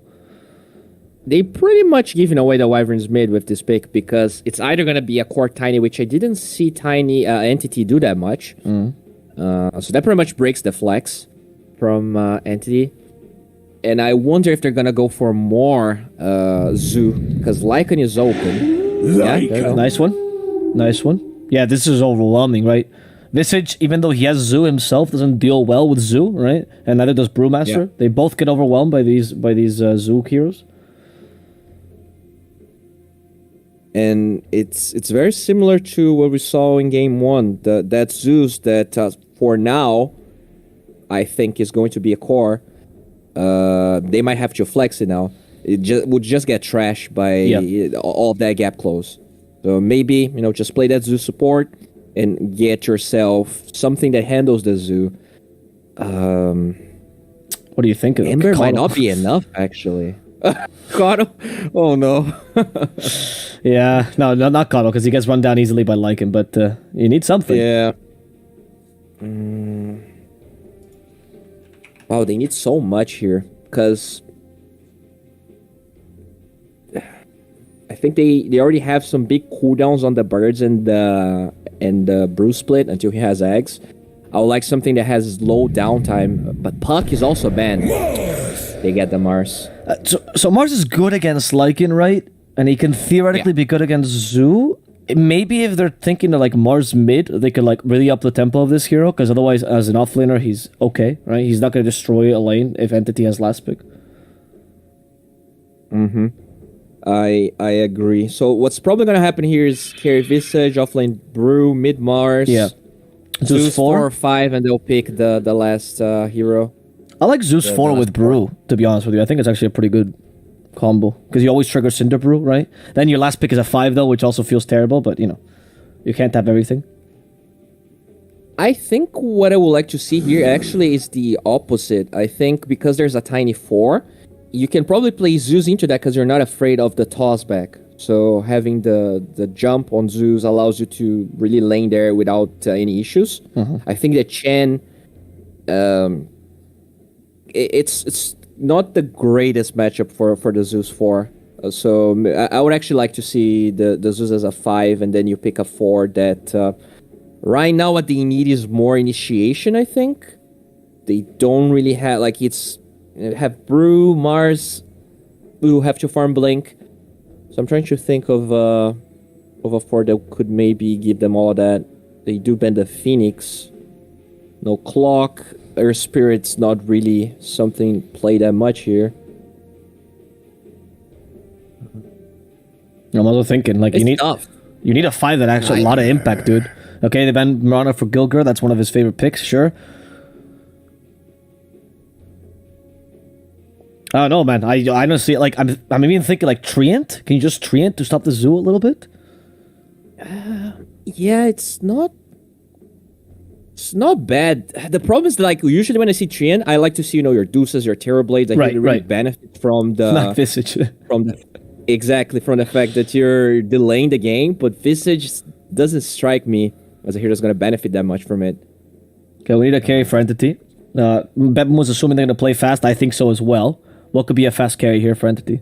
Could they TA again, actually? It's open, right? Yeah, I wouldn't mind to see the TA. You have all of that Zoo, you're going to conquer a lot of map control, can Roche. If they want to do something that really crushes the Brew, could maybe see a Sven. Fast Blink hero, gets BKB against Mars, melee Slow, hero. Though. Or slower, right? It is. Huh. What else could they pick here? Jug is open, right? Yeah, Jug seems like a fine pick as well. Okay, that is not what I was expecting. Yeah, There's nothing in the chrono. I guess there's Wyvern, right? Oh, You're gonna. God. I mean, usually you don't think of Wyvern, but it's a core Wyvern, so the right clicks do actually Oh. do that decent damage. Actually, yes. No, you're right. Good point. Assuming it is a core Wyvern, yeah. Guys, I crawled them. Wyvern, Winter, Arctic burn them. Arctic burn them. I mean, it's not the combo, but sure, I'll take it at this point. It is a good hero against Mars. Very good hero against Mars and Brew, so. Oh, That's a Gilgir special. That is a classic Gilgir hero. that is a good hero. I do like Ooh. that. They definitely. Oh no, they did so it's a tiny. Zeus mid, huh? They did Zeus mid. Yeah, I kind of expected that. So that means it's a Soneko Brewmaster. Ooh, Okay. Okay. No, wait. My defense first, bro. We've seen Brew 5, right? He's kind of a high tempo 5. His lane is not the best lane, right? But once he gets 6, he's one of the strongest ultimates in the game. He can delay games really easily, and he can be impactful for the first 20, 25 minutes, which can help delay. He also has decent deep push as a 5. Now, go ahead and rip it to shreds, please, both. yeah. So I agree. The problem is that when you have supports like Brew that are kind of mediocre, and then they get super strong at 6, you want to have a carry hero that has a strong lane. Yeah. Because when I look at this Visage and Brew, I just imagine a lot of range creeps being denied. I imagine them struggling to fight for pulls. I feel like Sonic's going to be under-leveled, and the Brewmaster Power Spike might delay his effectiveness in this game. If that proves, if I'm proven wrong and he gets a fast level 6, then for sure, Brew can be a really good position 5. I just look at all of this Zoo, and Entity's draft once again just looks way too easy to execute. And I look at Betboom and all right, mid has the same problem that had in game 1. Hard to really create impact, doesn't break team fights, doesn't force anything. Sure, it handles Zoo, but it can also be Dovin. They can just dive the Zeus, and that little jump, usually very effective actually, not against Lycan. Exactly. That guy is gonna chase you to the ends of the earth. You also have Chrono, so Well, I will mention on the versus Void again. I'm just playing devil's advocate because I agree with you entirely, Bowie. But the Zeus, what's it called? Heavenly Jump, right? It also increases your cast point, right? So it's actually kind of difficult to catch him in Chrono because it takes forever to cast Chrono while you have the Heavenly Jump, right? True. So there's that. But on the Void point, and I think this is the point. When now you see the Avalanche, the tiny mid, there's actually nothing inside Chrono. So I think it's just going to be one of those Voids that plays around the time block, right? The jumpy Void that goes for S and Y, tanky items, and he has no problem catching up to a Zeus because you go for Shard and just time dilation him, and it feels really, really bad for Zeus to play against him. Yeah, it's definitely possible. Also, I mean, Eggs kind of came back into play for Tinies, so that is the damage that later on to the game they'll have. But I actually feel like this Void, his Chronos are not that necessary early on to the game. I think he's going to be AFK farming for all most of the game. The Chronos are gonna be reactive if they're trying to. Oh. No, it's fine. He just said hero, and then Pure is explaining himself. Go ahead. Okay. But yeah, I don't really think the Void really needs to be effective early on. It's all going to be about these lanes, and the lanes on Betboom, they don't strike me as super strong. I guess this Mars Hoodwink one is pretty strong, but the safe lane is so weak, and you're against a Lycan. So I just fear for what Toby's going to be able to do this game. Lycan, when he's unchecked, he is just such a force. Yep. The Mars, I think, is going to be useful in that sense, because locking the dog in a kennel is really useful. The Lycan does not like going BKB these days, especially as an offlaner, right? So you don't really have a way to deal with a Mars arena. You have to be a little bit more careful with how you initiate. But I agree with you. I think it's a little bit difficult for Betboom to execute this. But we'll see, right? Their lanes could be really good. The Hoodwink Mars lane is also a very strong lane, but it's not the easiest to execute either, because the way you have to play this lane, because the Spear of Mars destroys a tree when it ends, you actually can't bushwhack after Spear. It always has to be bushwhack first into Spear, because otherwise the bushwhack will always bushwhack them to the closest tree, which is the pin tree, and then get destroyed immediately. So it's not an actual combo. There's the Bushwhack. There we see it. Contribute overuse first. That's going to be a slow, and Katomi will die. First blood going the way of Notice. Really good start, Bowie. Really good start. That's definitely great here for Betboom. Notice getting that first blood. Now, one thing that is really good for Betboom as well is that usually Zeus doesn't struggle against Tiny. You actually match that lane really well. The Tiny kind of struggles to get on top of you because of heavily jump. You also have that health talent at level 15. It makes Zeus really hard to be exploded in the mid game. So, we'll see. I actually think the Zeus counters the Tiny mid, if I'm honest with you, so I'm with you there. That's why I was kind of surprised by this. Kilger, they really want this rune, huh? Laurel has taken a lot of damage. Luckily, he used no spells, so Time Dilation won't do anything. In pure reveals, he went for Time Dilation level 1. Don't know how impactful this is against some Mars and Hoodwink lane, but... Oh, look at that. Fishman. I thought he was going to eat that tree because Gilger actually used his own branch to get the Bushwhack for the room there. Nice. I mean, I'm not sure how worth it is. I guess you spend 50 gold, but you get how much? 40 for everyone? It's definitely worth it. Yeah, that's a cool play. Oh, they're actually tri-lane top. Interesting. We're going to tri-lane to deal with a Void. He has no time lock, so Pure's actually screwed? Can they? Yeah, Pure, don't walk back, Pure. Oh, no. I think he misclicked. I want to say he misclicked, or he got really greedy for a last hit, and he went back in, and they allowed him to kill him. He might have died anyway, but walking back certainly did not help. Dude, that's the space brain play. Gilger used another branch. Like, the Void's like, he's not allowed to do this. He's not level 2.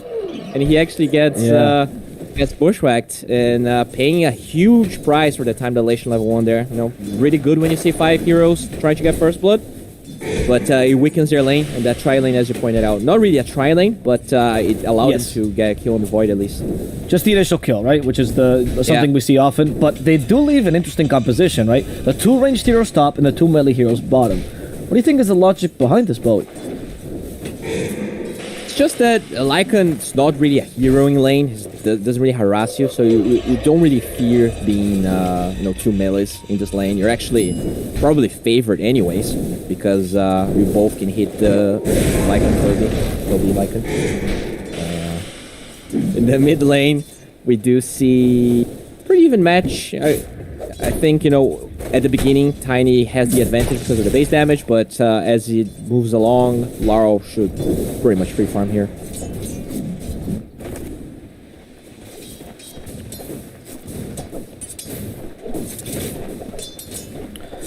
Bottom lane. Let's look at it a little bit as well with his level in Splinter Blast. The 2 melee heroes can't really do much against the Wyvern. So Neko's trying to catch up. He went for the stances actually. Usually on 5 Brew, I've actually always seen Cinder Brew Thunderclap match. I have not seen this early a point in Drunken Brawler. But it's been a while since I've seen 5 Brew, to be honest. I think it's like the mana is a pretty big problem with this hero. Like even as a core, kind of struggle with that. So that's true. He, because he's this brewmaster, probably doesn't want to be spending so much money on mangoes anyways, because you really need boots. This hero, like if he has no mobility, it's really tough to actually be useful in those mid-game fights. I can see why, but it's probably only 1 point, and he'll get more points of Cinder Brew and Thunderclap as he gets more levels. It might have to do as well with the fact that you have to go for Thunderclap level 1 because they want to get the first blood, right? And honestly, Cinder Brew is a much more mana efficient spell in terms of damage compared to Thunderclap, which is really mana hungry, like you pointed out. But there's nothing to trigger the Cinder Brew in this lane until you get Spear, so it's... The anti-synergy is clear. And notice, by the way, saving points, he's going for a full God's Rebuke build for now. Yeah, Yeah, it just goes to show that they feel like, alright, we're not really gonna kill them, they're not really gonna kill us.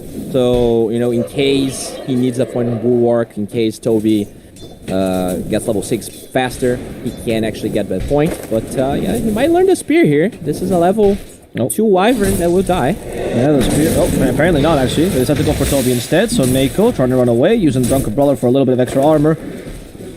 And nobody will die. Unfortunate. Oh, he missed the Spear. Okay, I didn't see that.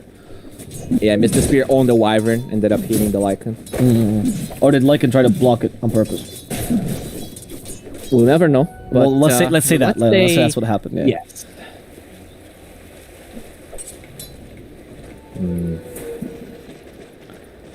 Okay. We're recovering a little bit in that top lane. We do have the heal creep here coming from the Chen. That's another lane where you definitely want to avoid matches against the Visage just because of time walk. Yeah, sorry, Norris was really close to dying just out of auto attack, but now Soneko comes in with 2 points of Thunderclap, so he's committing to this build. Mana hungry, but might be more impactful to help his lane. However, this is the issue of 2 melees, dude. It's just so difficult for them to deal with this range support. They just can't catch up to her. Yeah, I think the value of the Thunderclap here is that once the Lycan's level 6, he really struggles to solo kill the Brewmaster, not only because of the stance and the evasion and all, but the attack speed is low, right? 55 attack speed is low.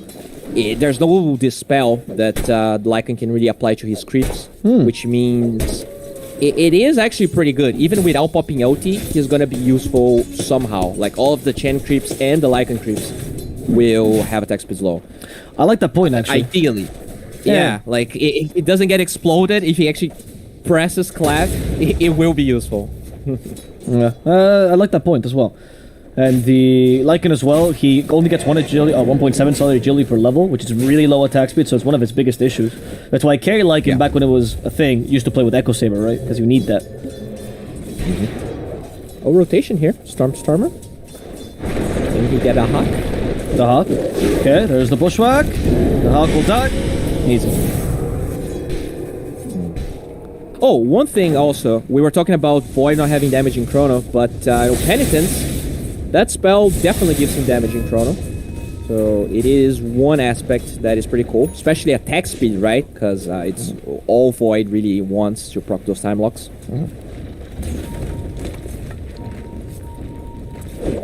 Stormer. There's the Bushwhack.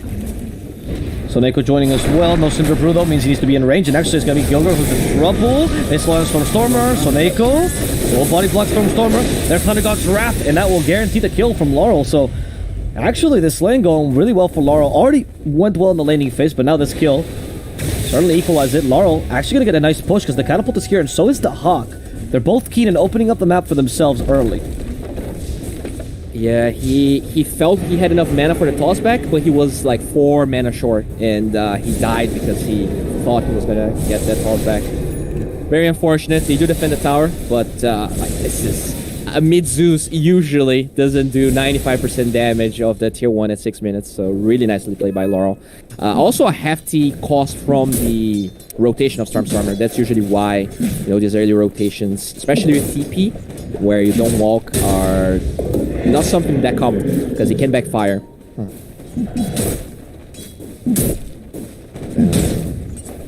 Lycan pretty much has his Helm of the Dom here. It's 200 gold. So we could see a rotation alongside the Tiny to kill this Mars. Yeah, we could, but again, I'm really interested in this build. Like, he's really gotten and committed to deal with this early Lycan push with the God's Rebuke, which is a better deep-pushing skill. And now, it doesn't feel like it's so easy to gank. Again, the strength of the God's Rebuke and the amount of stats he's gone for. It's very much an older Mars build with a double bracer straight into the phase boots. It's kind of a scaling Mars as well with more physical damage. Yeah, he's definitely not rushing to Blink Dagger by any means. He's also going back to the Soul Ring apparently. So it looks like the pacing is not going to be that fast. And also, nice moves there in the rune by Laurel. Steals the rune from Stormer.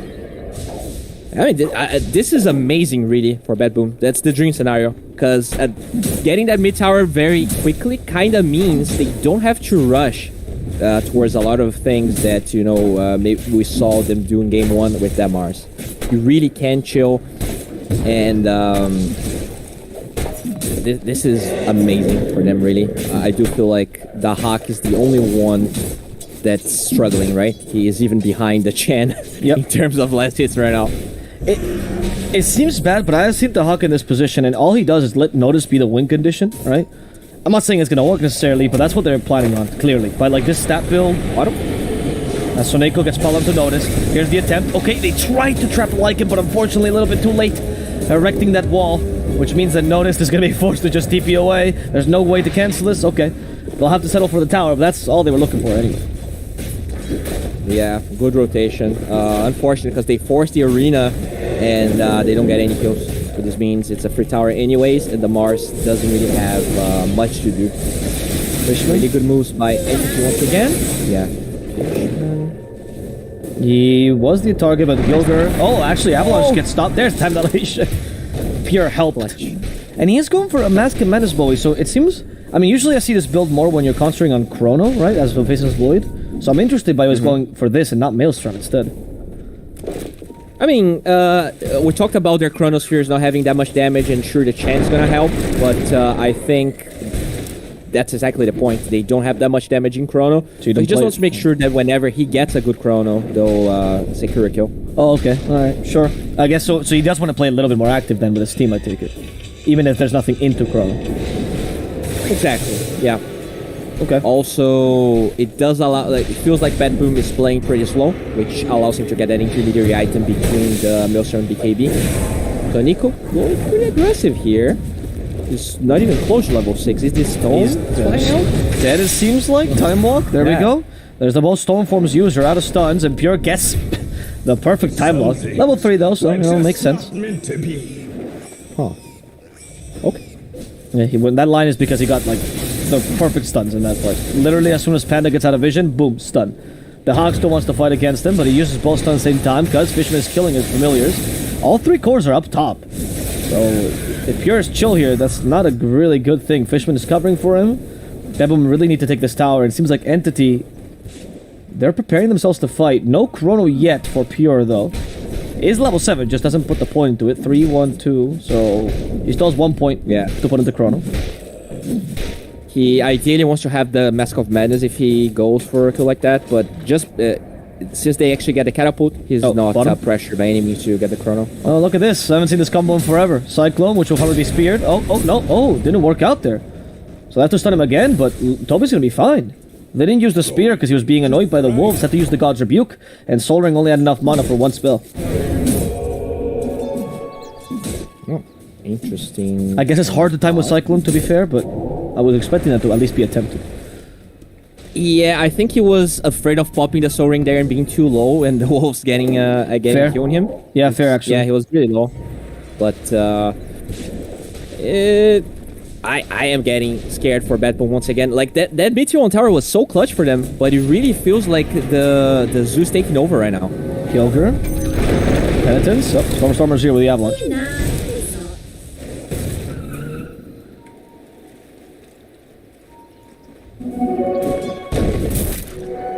Toby doesn't have shapeshift, so this could be an attempt. This is actually pretty good. There's no boots on him either. Has the TP. We have Thunderbolt though, so there's no way Toby's making out of this one.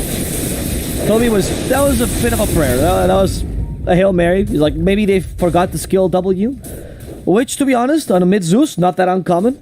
But Laurel, he knows he has to play a little bit more aggressively. Can't go for full farming build, 404. That's a little bit too greedy for mid-Zeus this game. Oh, yeah. Now, what is he going for here? He's getting in U-Scepter, so he wants to have that way out of the Lycan, which is fair. But I do feel like he also needs Airlines this game. I feel like he needs to be able to deal with the creep waves without putting himself in range for the Chrono, which, by the way, is probably going to be used with the smoke. Good scan. There's the text. The Betboom intention, even if they don't know there's smoke. And it seems like Void wants to initiate. We have a Chrono available. They're going to go for the Panda first, but the Bushwhack stops him. And they don't really have that much damage to kill Soneko quickly. In fact, now the arena could put Pure in a pickle. The healing from Chen is insufficient. Pure will fall, and nobody from Betboom has died yet. Kind of an overzealous play here by Entity, thinking they could do something with that Chrono. But they just have to stop the Void, as we saw here. As now Fishman is in trouble himself. Stormstormer goes back in. At least manages to kill off Soneko. Fishman TPs in the middle of the fray, but the auto attacks are a bit too strong. Now Toby joins as well. What's his objective? It seems to be the Hawk. He's getting Dark Soul Summon as well. Get the Skeletons too. Cancel that Gifted Cloak. The stuns are good though. And the Familiars will cover the Hawk's exit. As now the Avalanche tries to stop Notice, but Notice jukes it. Instead hits Gilger. And Notice is capable of surviving as well, as Laurel sees an opportunity to maybe get the Helm creep. Toby's a bit too fast, doesn't want to feed free gold to the Zeus. Yeah, a little bit of an unfortunate Chrono there. He tried to go for the Visage, and I think it was Visage Brew and the Hoodwink there, but he actually missed the Hoodwink. Then he gets bushwhacked. Doesn't kill the Brute. That, by the way, didn't have Primal Split during that fight, so I think even the target prioritization wasn't the best coming from the Void. And yeah, this means they'll probably be able to take this tower now that Chrono is down. Lots of commitment there from Entity. The gold advantage is still big, but this should be some pressure finally for Betboom. Yep. Pretty big deal for them because they just want to survive this early game, right? They peak around the mid game. Sorry. Even if you have a Visage and it seems like it's a faster draft, if you compare this to a Lycan, especially to a Tiny that just got Blink Dagger, just looking to survive this now and make sure your Zeus can become more powerful. He's been forced to go for Yules already, so we're seeing him itemize just to survive this time, and hopefully the mid game is going to go better for Betboom. I mean, Visage's power curve is super weird. I actually cast NA, and I saw a Visage that was struggling really, really hard. And eventually, you get level 25 with AC, right? And like this hero just melts buildings. Like it's just crazy. Yep. So you do like kind of peek back into the super late game again with that hero. But we'll see. Even if they kind of struggle now, it doesn't necessarily matter. That Void though, that Void is super scary. He is pre-farming for a long, long time. He's not up there in the network charts right now, but once the Maelstrom is up, he's going to out-farm everyone on side Betboom.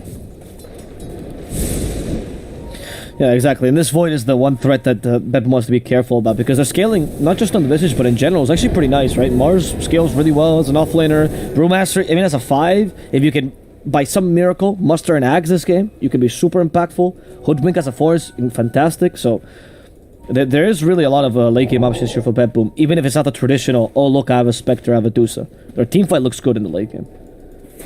Yeah, definitely. It's just the Chrono they have to be wary of course. Yeah, you know, ideally that Brew actually gets an Axe from Roche. That could be the dream. Third Roche. It's amazing. Probably the best Axe they could get. And now they smoke. They do have level 6 on Hoodwink. I think this is a possible kill here. It is. And a spear. Alright, combine with the sharpshooter as well. And look, that's what I was talking about. You cannot do that trick, man. It breaks the tree as the Spear of Mars ends, and I think they just realized this. Notice will fall. And he's going to die. Yeah, that's the tree and their ankles broken, and that's a TP. They have Chrono. That could be a dead Hawk. Thunder God's Wrath to kill Stormer, so at least they turned this into a decent play. As they got mid for offlaner. Soneko, though, in trouble himself. Toby chasing after him. Shapeshift's about to end, actually. Never mind. It's fine. Yeah, so there's someone... I saw some people that were confused by this. The Bushwhack, you can't target trees. It goes to the nearest tree to the person. And if you're speared, it's always the nearest tree that you're speared to, obviously, because you're literally touching it. So it's what there's nothing that they can do there, honestly.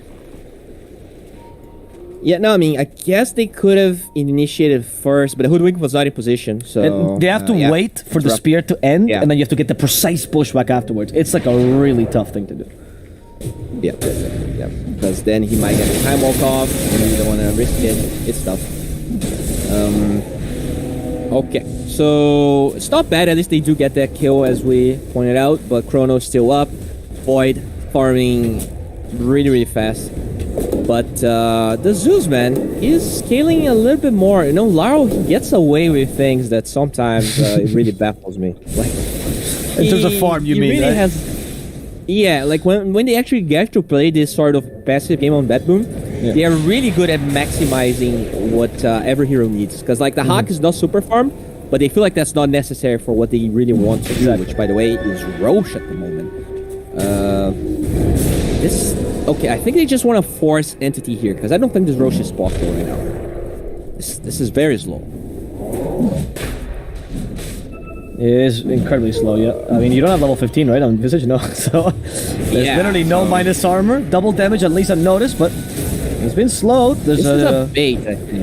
There's no way you really want to get this Roche. They want to drag them in. Right, that's a good idea. Chrono from Pure, okay, not bad. He goes for the Brew once again. Unfortunately, just nothing to do inside the Chrono, and now he's stuck in the arena. Pure against the wall. The Familiars are hitting him. They do kill him in time. Pure's down. Noticeable fall to the tree from Stormer, though. As they now go for Fishman, the reset from Kataomi. hoping to turn this into a kill on the Zeus. Laurel's getting run down. Thunder God Breath at least finishes off Fishman, and his Yule Scepter will give him more time to survive, but the Avalanche gets him on the way down. Stormstormer, the menace of this fight, as they bushwhack the Lycan. His shapeshift ends. He's a little bit slow, but his scripts are protecting him. Trying to TP away. The Hawk has a stone form. That will cancel the TP. And Toby, slow as a maiden, will unfortunately be brought down by Betboom. Oh, nice one. Slow as a maiden. That was good. The crystal one, of course. Yeah, yes, I get it. I think the problem in these two Chronosphere fights that we saw is the Void is initiating when I really feel like Tiny is supposed to be the one. And it's also initiated on the Brewmaster twice. So, like, obviously they realized that the Primus was going to be popped if he Chrono someone else. Yeah. But I think you need Brewmaster +1 in the Chrono. And there were no objectives being taken, so he didn't need to use Chrono there. Fishman might be dead. There we go. Yes. Soul Assumption. Here's the plan, Bowie, though. I figure it out, or maybe I think Entity figured it out after the second Chrono like that. They're going to build Ags on Tiny. They're going to build... That's the damage in the Chrono. It's really early for this hero. Usually you don't build it this early, but honestly, otherwise Chrono feels so bad. Yeah. The problem, though, is that Chronosphere is very, very expensive. I think, you know, it was a really good play by Betboom. Really weird at first, but they were able to bait Entity, I think. I kind of expected not to fall into that bait, but if you do use your Chrono like that, eventually, even if it's slow, you're gonna get the roach. Yep. And now, that is even... Okay, they gave it to the Zeus. Wow, the Hack is such a nice guy. Lara's really carrying a lot of these games, huh? Yeah, apparently. I mean, I guess if Visage dies, he just dies twice. Zeus, crazily enough, has escaped, and he's kind of tanky now as he's reaching level 15. It's like Storm, right? Like, you have so much damage, you have mobility. I mean, I'm not even joking. No, I agree. In a way, it is similar to Storm. He's better. He's certainly better than Storm right now. And I mean, that level 15, again, I think it's the most... You talked about it earlier. I think it's the hypest talent on Zeus. The 350 HP is ridiculous. Definitely. I mean, and he even got the Nether Shell drop, so he has a lot of damage coming out. We're gonna see this guy. He also has the shard at the moment. He will pop off very quickly once the eggs is complete. In terms of Entity, I would like to see some plays here of this Tiny with the Lycan. I feel like a lot of the shapeshifts we saw were solo shapeshifts, and I think the Lycan really needs to be playing with the Tiny. Usually it's the 4 that plays the Tiny. Oh no, Tiny! Notice, do they have vision? That's Zeus. They have Zeus, of course. They have vision. There we go. There's the vision. And now Spear to put him to the wall, but they do have a bushwhack this time. That'll keep him inside the arena. Stormstormer will die here to Gilger. Really well done, Noticed. What a spear. Very clutch, and now looks like dragons are going to be hunted. Yeah. Oh. No, yeah, they're going for the dragon. You're right. Die, Black Dragon. And they, unfortunately, don't get it because they just got a new creep instead. Clutch plays. That's what we kind of have to hype when there's no real fights going on.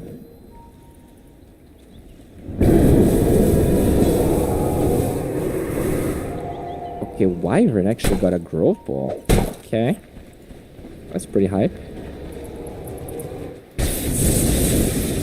Wyvern, yeah. I mean, can Kataomi become a physical damage? I feel like all the builds we've seen on Wyvern 4 seems to be around that Winter's Curse and getting it right. He's going for a Shadow Blade, which I'm interested in. I guess it's like a mix between mobility and damage.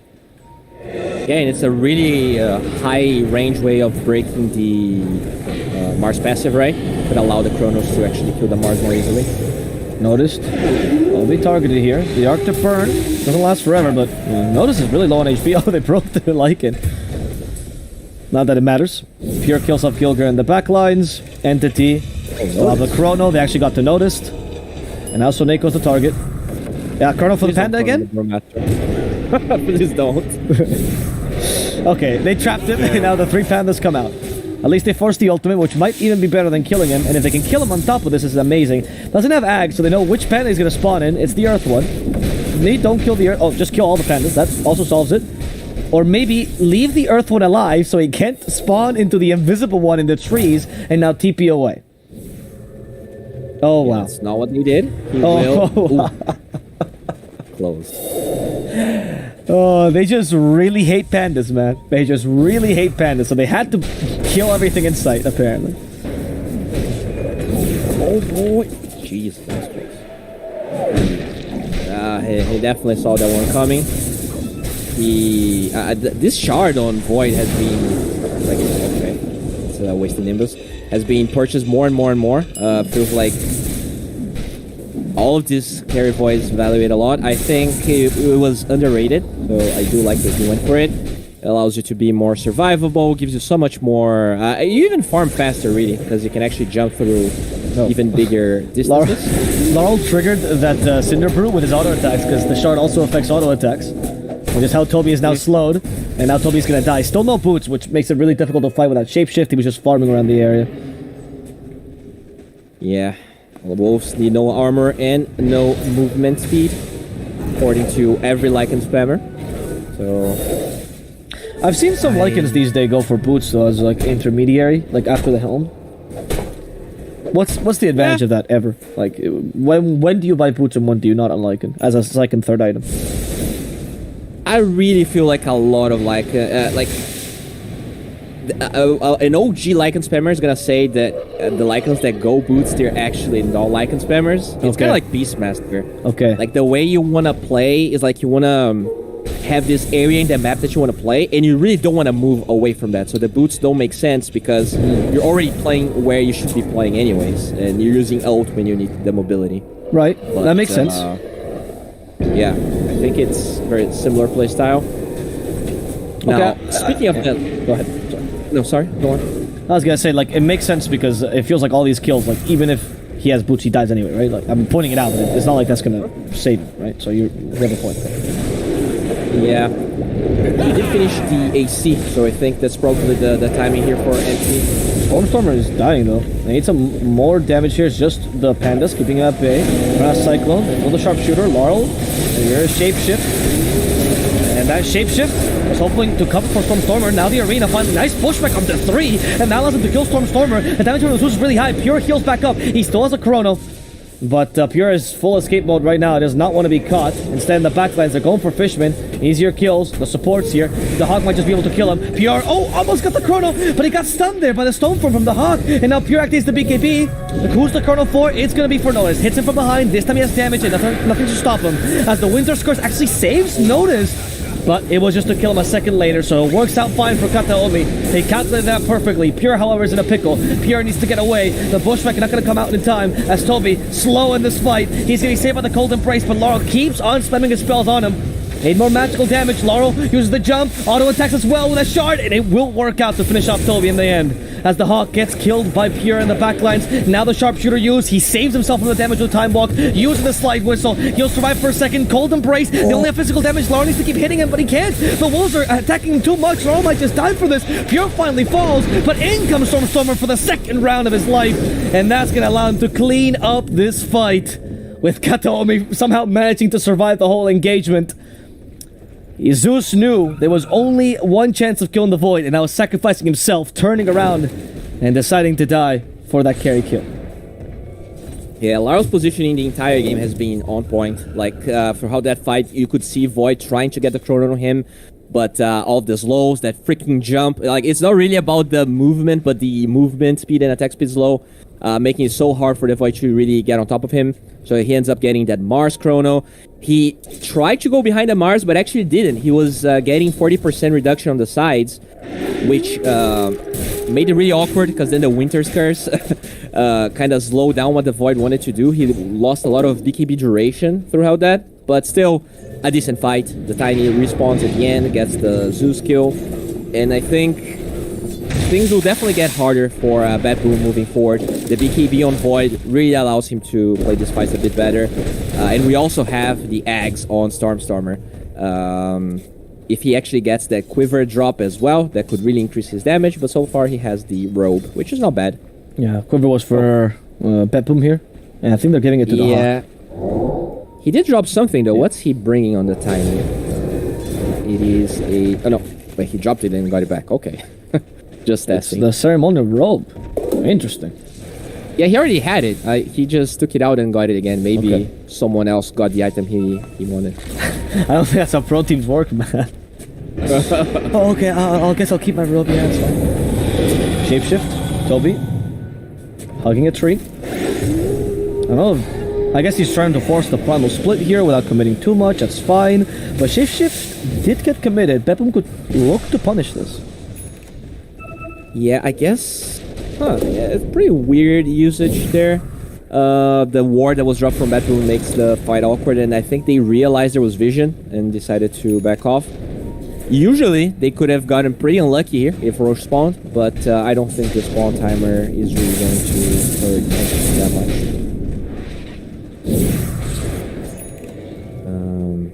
This Void, though, he is starting to accelerate way too much. Level 21 already. Fair amount ahead of that Visage. The Hyperstone already purchased. So, just expecting Entity to wait until Roche spawn. Sorry, I just saw the Hawk take down a tower with a level 15 talent. It's actually wild. And now he has a C, or close to it, at least. Yeah, that's minus 4.5 armor. And now once he has the AC, that's going to be minus 9.5 armor. Oh, there's a Chrono. Hello. Okay, Pure's accepted the Chronos are only for supports this game. I think it's fair. But now Tiny has Ags, though, so I think there's much more use to it. But, you know, fair enough. Pure's still going for this Void that's supposed to play around Time Lock more than Chrono. We've talked about this. Oh, smoke breaks. I mean, Roche is gonna spawn, so I wonder if Entity is gonna try and force this Roche. There's buyback on Gilgir anyway, so he'll buy back if he feels like the Roche being taken. Okay, he's just baiting them out. Stormstormer keeping his distance. He has some good targets. That was also that was an Arcane Rune Chrono, right? So he will have it back. True. Good point. That's probably why he forced it as well. You're right. Yeah. As the Brew dies, that's no problem split. We hear the Shapeshift as well. They're chasing after the Hawk. The Hawk still has the Stone Form, though, on himself, mind you. He gets the Shard. He's been silenced, though. Can't use it. But they don't have Chrono. There's Noticed. Counter initiations here. Hopefully, but Pure just activates BKB and ignores it. Now Pure is going to finish what he started. Go for the Hawk and end his life. As Noticed is also being swarmed by a bunch of wolves, units, creeps. No chance for this man to survive. They also find a poor squirrel in the trees. And they realize she's not controlled by Chen. Let's just kill her too. Okay. This is for Roche.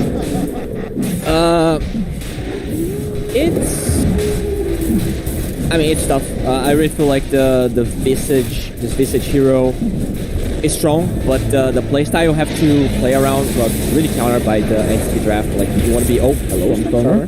Yeah. Could be in trouble. He is going to go down here. Laurel will finish him off as Pure. Chasing after Noticed. We do have a Time Walk again. He has Chrono available as well, so Pure committing hard to this, but he's been stopped. He is going to heal a little bit with the Time Walk, but not the best timed. I think Pure is going to retreat now. At least till he can heal. I think if he had BKB there, he would probably just jump the Zeus, but without BKB, you don't want to be jumping tier 4s. There's always going to be buybacks available.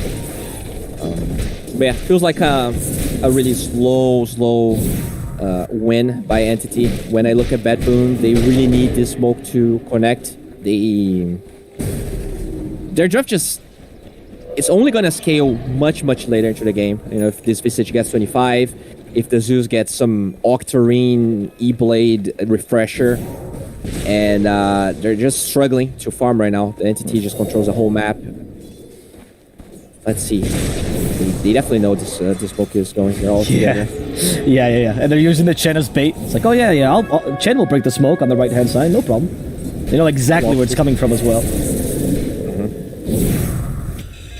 Okay, Visage TP, he really wants that AC. I don't know why the curry is here, because he can buy it from the side shop himself, but... Soneko?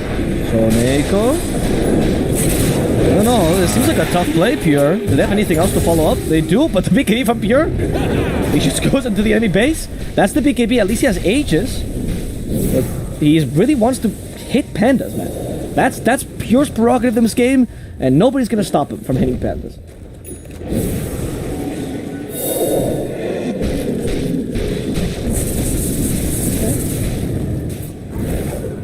That is definitely a lot of hate for Soniko. Yeah, I don't really understand. But, I Like, mean- he really just seems to think, I will kill him no matter what happens in these fights. So what's your read on this 5 brew here? I really feel like I get where they were coming from. I think the attack speed's low kind of makes the in early game worse. You could see him struggling to get kills. But I didn't really feel like he in the mid game. Winter's Curse. Nice. They caught the hawk with his familiars. Kataomi. This man is setting the tempo for these fights. Yeah, I mean, when the +4 can solo kill your carry, it just showcases how hard of a game it is. Obviously, it's a huge net worth lead, but I don't think the Wyvern, like, it would matter. Like, if the Visage had more farm, it would make the kill advantage easier, right? That's what Wyvern is Visage. Okay, they go for Stormstormer now. There's no Bushwhack. Puts him away from the arena walls, but it's fine because they have enough heroes surrounding him. They should be able to kill him regardless. One last toss for the boys, but that's not going to be enough to save him.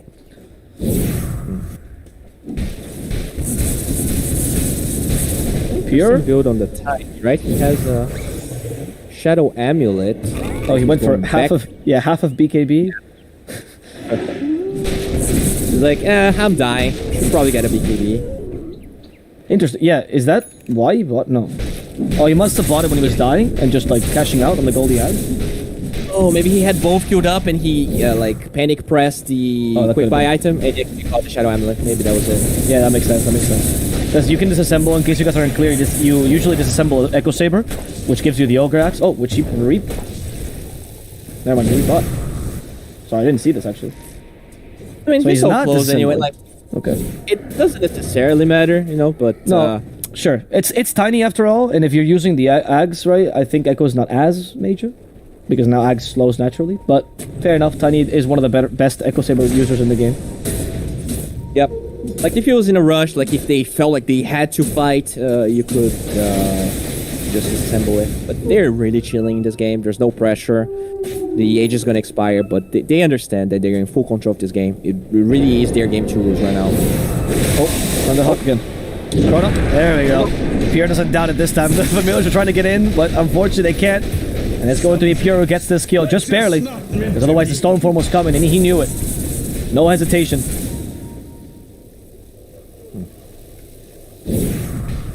Ags on Winter Wyvern. As if Kataomi wasn't impactful enough, now we're going to see the true wrath of this Winter Wyvern 4. Ags Shadow Blade Winter Wyvern, by the way. Yeah, I love the That's- Shadow Blade too, casually. Super scary. He even got the. I mean, I love the way he built this game. Really, he can really solo this Visage. Like, as long as he gets the familiars with the curse, the Visage is always gonna be dead. I told you in the beginning, right, boy? Like, he's actually known for his Winter Wyvern 4, you know? And that's why I was thinking, yeah, I know Stormstormer plays in mid, but Kataomi is a big fan of this. Yeah, and I mean that's shows. what makes this Wyvern on entity stronger than it felt on Betboom, because we saw the same matchup, right? It was Wyvern versus Visage, but they have way more flexibility in how they can play it, and as a 4 you can get away with all those items, and it feels way more impactful this time than the first game. Yeah, I agree with you. I think that the massive flex that they allow him, you might be one of the best Wyvern teams. I would put Tundra up there too, right? Because they also have that kind of flexing possibility. I do like the Zuzi Blade though. It is a way to try and counter the Kataomi Wyvern impact, but he doesn't have a Blink Dagger like the Hoodwink has. So for someone that's playing this far behind, trying to never really get caught up in the chrono, it's tough for Laurel to use this E-Blade as much as he would like to. Interesting. Kataomi is using that Shadow Blade plus Axe to actually scout here. Similar to how we've seen in NA, the Manta style plus Axe DK, for example. Like scouting using that flying movement. I don't really see much Wyvern, to be honest, so this is kind of new to me. It's a really interesting way of using this Shadow Blade. Oh no, Stormstormer's TP has been cancelled. What? It's okay, because the sharpshooter misses, so Stormstormer can just walk away. And this will allow them to connect. They know that a lot of these Betboom heroes probably went bottom to try and help. Oh, look at the Kataomi Wyvern. Oh, nice blink though. Yeah, good blink for notice, otherwise he was dead. Or had to activate BKB at least. Void is in a good position, and he also has the Witchbane. It's going to be very impactful against that Evil. This is a perfect chrono. But the Hawk actually got the Stoneform in time, so he's just concentrating on the Panda for now. That's Purest Hatred coming to fruition a second time. They hit him with a pushback, avoids it with Time Walk in time. In fact, with Flight Whistle, he comes back in. The Hawk no longer has any save. He actually goes for the Zeus. The Hawk is being mauled, though, by an angry wolf. And his summons, as now the Zeus is forced to use the E-Blade on the Void, but he can't use it on himself. Which means now he's at the mercy of these two cores being run down and killed Pure once more.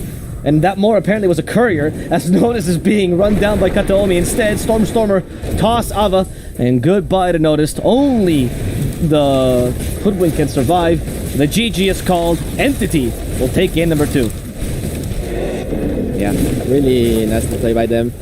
Once again, Betboom's laning stage was good. I think Lau played well both games, but I really want to see them try a different style in terms of his role in the game. It feels like he's always this guy that's doing damage from behind, never wants to show up. And it feels like Entity has the code cracked on that. They know exactly how to play against it. They draft really well against it. And you know, it's a BO5. I really feel like they should at least try something different. Because the core strategy didn't change that much from game 1 to game 2 for them. Yeah. Yeah, I agree with you. I think that you talked about the Brewmaster earlier, right? It seemed like it was a flex the whole time, and they always had that consideration of the 5 brew, but in the end, it just didn't... Like, usually when you flex is, you're okay with all positions, right? Where it seemed like 5 brew was kind of an emergency thing that you were not looking into. So, in the end, Betboom once again gets run down. I think you're right with Laurel. I think he's the core of the strategy, and I need to find something faster to play in that mid lane so they can actually utilize... or match Entity's speed, because Entity is just running them down here. Totally. So though, I feel like they are playing well. It's just that their strategies not only are being like predicted really well by Entity, but I think they are very hard to execute. Brew 5, we had IO Gyro in game 1. Yes. Lots of innovative things that I think you should try if you are confident with them. But I also don't feel like they should repeat them into Game 3. This is a BO5 at the end of the day. Yeah. So let's see if they have another trump card here to maybe surprise Entity a little bit. And they need it, A Betboom didn't qualify for the major, which means this is the big tournament they want before TI. And if they want to have a chance to go to Malaysia, they're fighting Pure, essentially. These are the two people that are trying to get to one land before TI. And if they want a chance to get to it, they have to come up with a trump card. Don't hold anything back. There's no reason to. Just go for it, Betboom, and let's see what they can do in game number 3. See you guys very soon. Probably gon' cop me a new wrist. Y'all gon' think I'm a nuisance. Yeah. Black sheep. I don't even write no more, man. Tell him, yo, God. can't you come over? On my contra shit commando. Pulling up with clips extendo. That's no game Nintendo. I don't ever run out of ammo. I'm gon' need me a benzo. No fake friends, no pretend. Think I might have found my 10. Posted up in my tent. Watch your man go dumb, go stupid. If you're the best, then prove it. Got no words, be quiet, stay moving. I got a bag, won't lose it. Watch your man go dumb, go stupid. If you're the best, then prove it. Got no words, be quiet, stay moving. I got a bag, won't lose it. Niggas get substituted. Nigga, you're not recruited. Cause you're too damn scared to use it. The truth is, you're useless. What? I'm ruthless. I've proved this. Keep capping, I'ma leave you toothless. What? You're so dumb to choose this. Ain't going outside, I make it work. I'm in my bag. That's every purse on my back. Is that your girl? She got an ass, she make it twerk. And why you mad? I got her first. You say you rap, you got a verse. I say the swag, you probably hurt. Back to the lab, you gotta search. On my contra shit commando. Pulling up with clips extendo. That's no game Nintendo.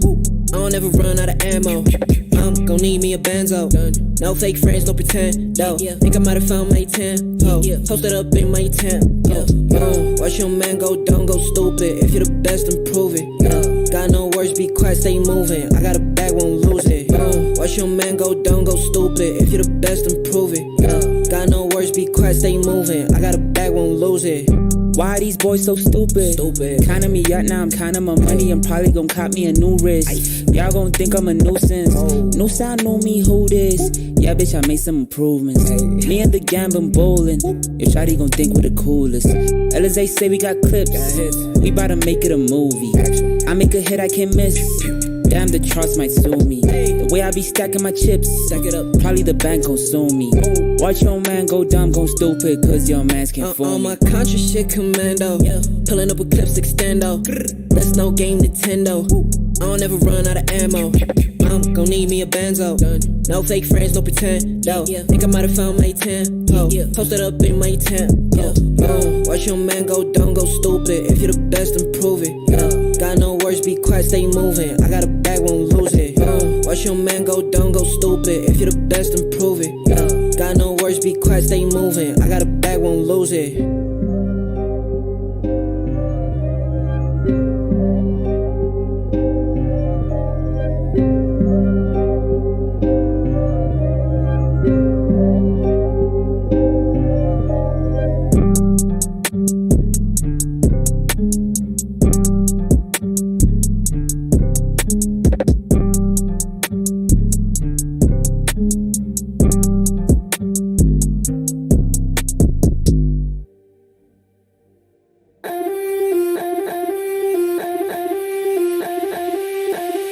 Don't you know I'm a bad little mama? I got moves like Madonna. Don't tell me cause I move when I'm gonna. I'm not afraid to lose, I am a prima donna. Don't you see I'm a winner, I'm a queen. I cause no scene if you work with me. Don't stop me cause I fight when I wanna. I'm not afraid to lose, I am a prima donna. Step out as a motivator. Let them know that the weight's up. That's how we know when we level up. Hey, that's how we know when we level up. Level up. All we know about is level up. Are we ready not to level up? You know we fall and we get up.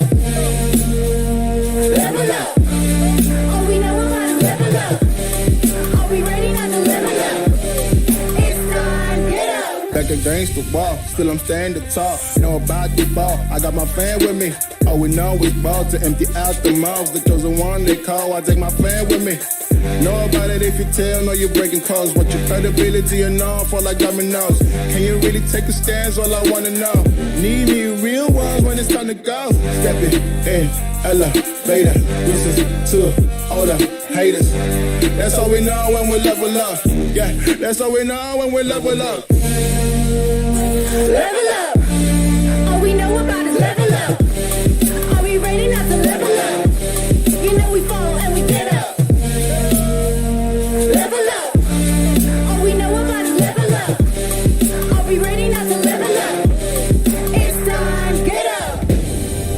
I found out I'm not alone. 'Cause I'm just like you. We are fearless when we fight and not afraid to level up. All we know about is level up. Are we ready not to level up? You know we fall and we get up. Level up. All we know about is level up. Are we ready not to level up? It's time, get up.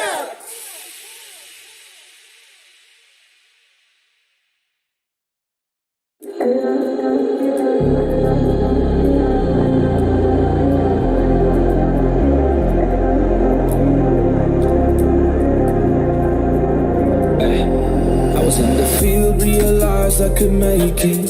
Sacrifice all my time towards greatness. Been alone in the dark, isolated.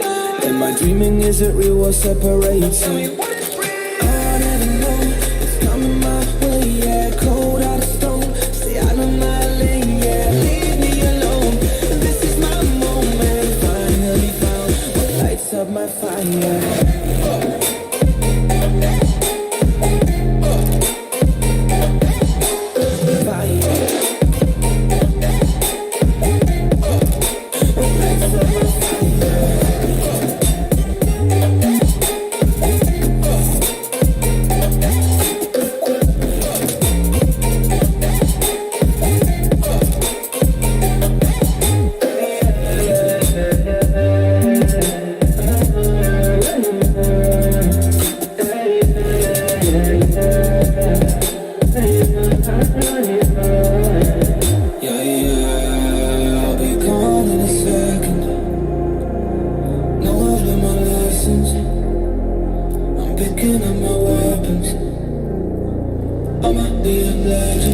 energy high as they coming to go. I believe in myself and I'm taking it home. I'm stepping it up to another level. Time moving faster than ever before. They don't really know about honesty, but they don't really grow. Honestly, I cannot be stuck constantly. Consciously is a part of me. And all that I know is coming my way. Yeah, cold out of stone. Stay out of my lane. Yeah, leave me alone.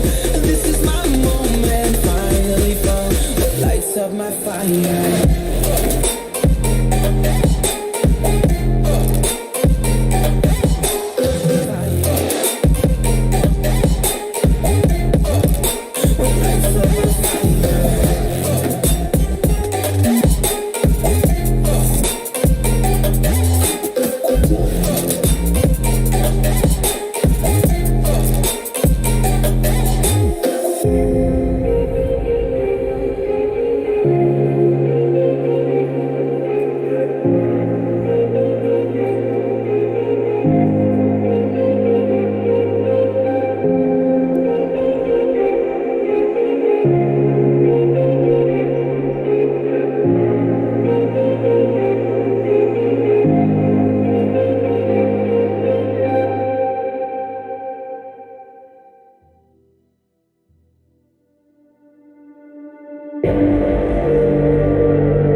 Rising out the ashes, coming from the ether.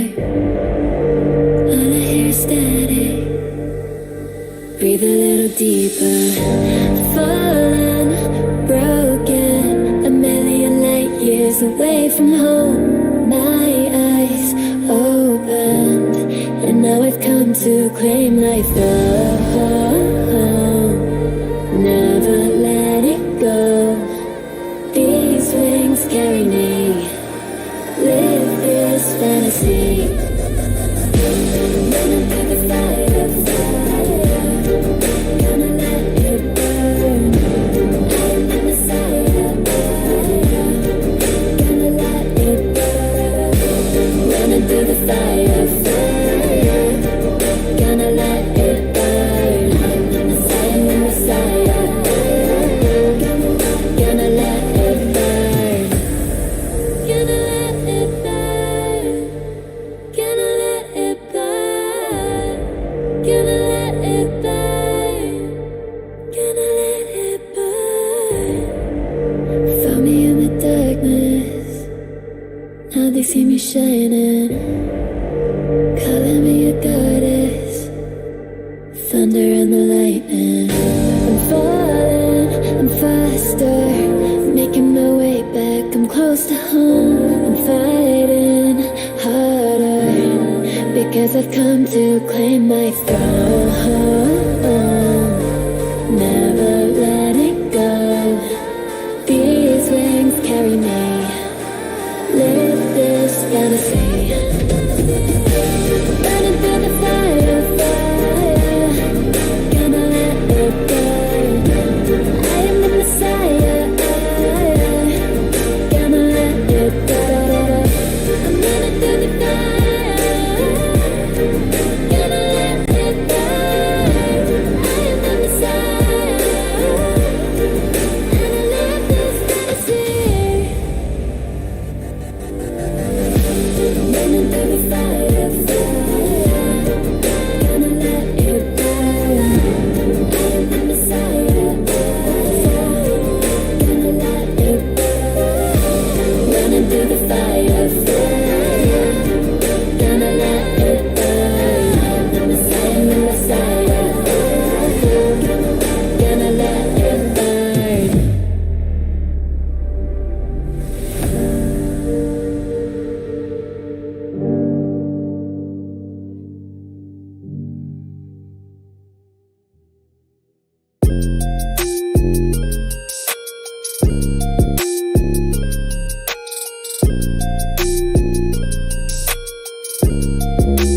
Peace, what you feeling?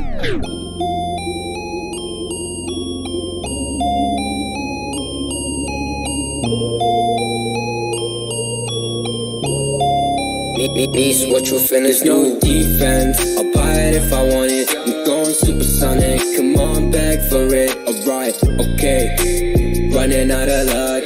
Too much in my cup. Nishi, run it up. Why you always tripping like you top? Cause you not my team pop. Shawty, I know. Why you always tripping like you top? Cause you not my team pop. My team pop. Who really got the block, sipping to rock in a cop car, They say they wanna party with us 12 as and I must be that boofy, it's a la. My feature price bigger than your bank account.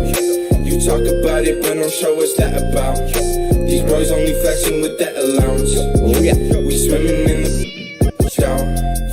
I'm only f***ing you if your toes skew. Brown skin, goddamn, that's my soul food. As you guys know, the lone boy says potato in any form. The music has to stop and the draft has to begin. Yes, so Malaysia 2022 closed qualifiers for Europe are in front of your screens right now.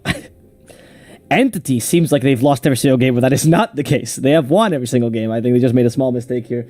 Do not worry. Ignore the yellow pegs on the screen. This is a rare one. So, tweet at... No, this happens sometimes, guys. This doesn't change anything, of course. Entity, if they win this game, they will still win this grand final. And for everyone that asks in chat, I ask you, please, I beg you, these chatters that are here the whole time, you guys, we love you, you faithful viewers, you long-term viewers, you wonderful Dota experts. Just tell people, so we don't have to remind them every 5 seconds that it is just wrong and that Entity, in fact, did win the last 2 games. Thank you so much for listening to my request. I appreciate your help. You guys are wonderful. Let's get with the game. My name is Avo Plus. I'm here with Dota 2 Bowie. Bowie, always nice to see you. Or to hear you. Oh, thank you very much. We do see a change here. They actually changed their initial bans on side of Betboom. They were taking the Batrider puck every game, but now the Wyvern gets removed. That's how much respect Betboom is paying to that hero. They tried picking it, didn't work. They gave it away, didn't work. So the only other option is remove it. So, we were talking about them not really doing the same thing, and I think that's a good sign that they're definitely trying different things. Yeah. Yeah, I'm with you as well there. I think they need to come up with a different philosophy here. And the fact that they're waiting so much on this first pick, Bowie, is not the best sign. But maybe it's because they're doubting whether to use one of their 15 different strategies that they have, right? So I think you'll pick Tiny. Puck's going to be on the opposite side. You're always happy with that, right? That's a pretty standard opener. Just get the Tiny, leave the Puck up on. Yeah. I think that's fine. Maybe, Gilger doesn't play it because... He did play it, but he didn't... Yeah. Yeah. If you compare with this Marcy, I do think the Tiny's a little bit more lackluster. I would definitely say that. Yeah. Mm-hmm. But it used to be. I guess that's one thing that maybe we didn't talk that much, right? They are playing with a standing because of you said the first major was sick or something. I think he's ill, but he's undisposed. He can't play. He's not being kicked or anything like that. Don't worry, guys. But they are going to be giving Gilger his Marcy. That is probably his best hero right now. I mean, Gilger's known for heroes like Maranas, and you saw Winter Wyvern earlier. He likes those cores. His Willow is great. But the Marcy is something that he's been playing a lot these days, particularly in ranked. I was checking his Dota buff for that, and he's enjoying her. I also like I think he's one of the few players that's made this like Initiator Marcy work. So we'll see how that works for this game. Yeah, that's a solid opener. Visage and the Tiny. It's just really good. They can play this Visage as 3 and 4, but you can always flex the Visage to other positions. Tiny could be mid, as we did say them. We did see Stormstormer playing it, so it's kind of tough. It feels like in terms of hero pool, Entity actually has a huge edge. I mean, not only against Betboom. I think that's why they are even going to the major. They have an amazing hero pool that also by chance encompasses a lot of heroes that are strong dispatch. So they have like flexes that pretty much no other team has, right? You have this Necro flexing to 1, 2, and 3. You have Wyvern flexing to 2, 4, and 5. It's really tough drafting against them. But yeah, that doesn't strike me as a boost of confidence. But it's the comfort for them, right? Yeah, I especially don't like this as Visage because Gravekeeper's Cloak seems to destroy that Illuminate build, right? Or Illuminate in general, so I don't love it. And I will say for Betboom, I think I know this is just listening to the crowd, but I hear a lot of comments, both from Reddit and elsewhere, about the Hawk's hero pool, and I think he's the one that gets a lot of flack. You have to consider that for Betboom, the Hawk and Soneko, now I guess Gilger is somewhere in between, they're the most veteran players, right? Laurel noticed in Force Major, they've been on mostly Division 2 squads, open qualifier squads. Like, they're learning as a team, and they're getting taught us a lot by Soneko and the Hawk. There are also these kind of players that, like, as any new pros come these days, they're young, and they're hero spammers to a degree. Their playstyle and hero pool is still a little bit limited as they gain more experience. So it's not so much that the Hawk is actually forcing these strategies, or Soneko even. It's actually them trying to adapt to this new blood, making sure they can always have something they're comfortable with. Because they're fantastic players, but if you've only played competitively for a year and a half, at least in this level, it's going to be difficult for you to be comfortable with 1,000 strategies, right? And in the case of Entity, even though these guys might not be so well known to you guys, Stormer, Fishman, Toby, they've been playing for quite a while already, and even Tier 3, Tier 2 teams. Mm-hmm. And I mean, if you're genuinely complaining about the Hawks hero pool, Laurel played two heroes in 6 games. Like, come on, guys. Let be better. All right. I mean, the thing is also, like, the Hawk didn't just start playing on Betboom, right? He played on NIP, I think people remember from. He was on Bros Diesley recently. Like, he's playing a lot of teams, and he's displayed a lot of heroes, actually. So, you know. Yeah. Just saying. No, it gets to be sometimes. Yeah. Yeah, for sure. Obviously, the Coddle, not necessarily going to be mid, but considering it would be nice if they actually flex this. I think it would be a way to kind of throw Entity off. But because they banned the puck, it kind of leads me to believe this is still going to be a mid Coddle. I do like the Chen ban though, because we saw, like, it feels like once Entity gets those 2 Zoo heroes, Visage Beastmaster, Visage Shen, Lycan Visage, things look, it just feels so overwhelming to play against that. So if they're gonna actually let that through, they need a better response, either a Sven. I don't think Mars really did what it's supposed to. I think, I was okay with them picking game 2, but if you pick it twice and it didn't work, like, something has to change. If they're not gonna change the Kato, I do hope the Mars goes away.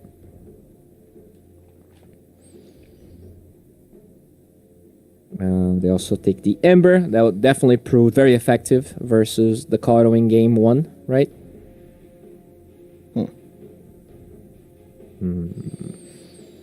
I'll be honest with you, Bo. I see the Ember ban, right, in the puck ban, right? And like you said, like, these are the best heroes because they get close to Coddle. You're right, but I just think there's so many other heroes that do this, dude. Like, I've saw no one beat him with a Kunkka.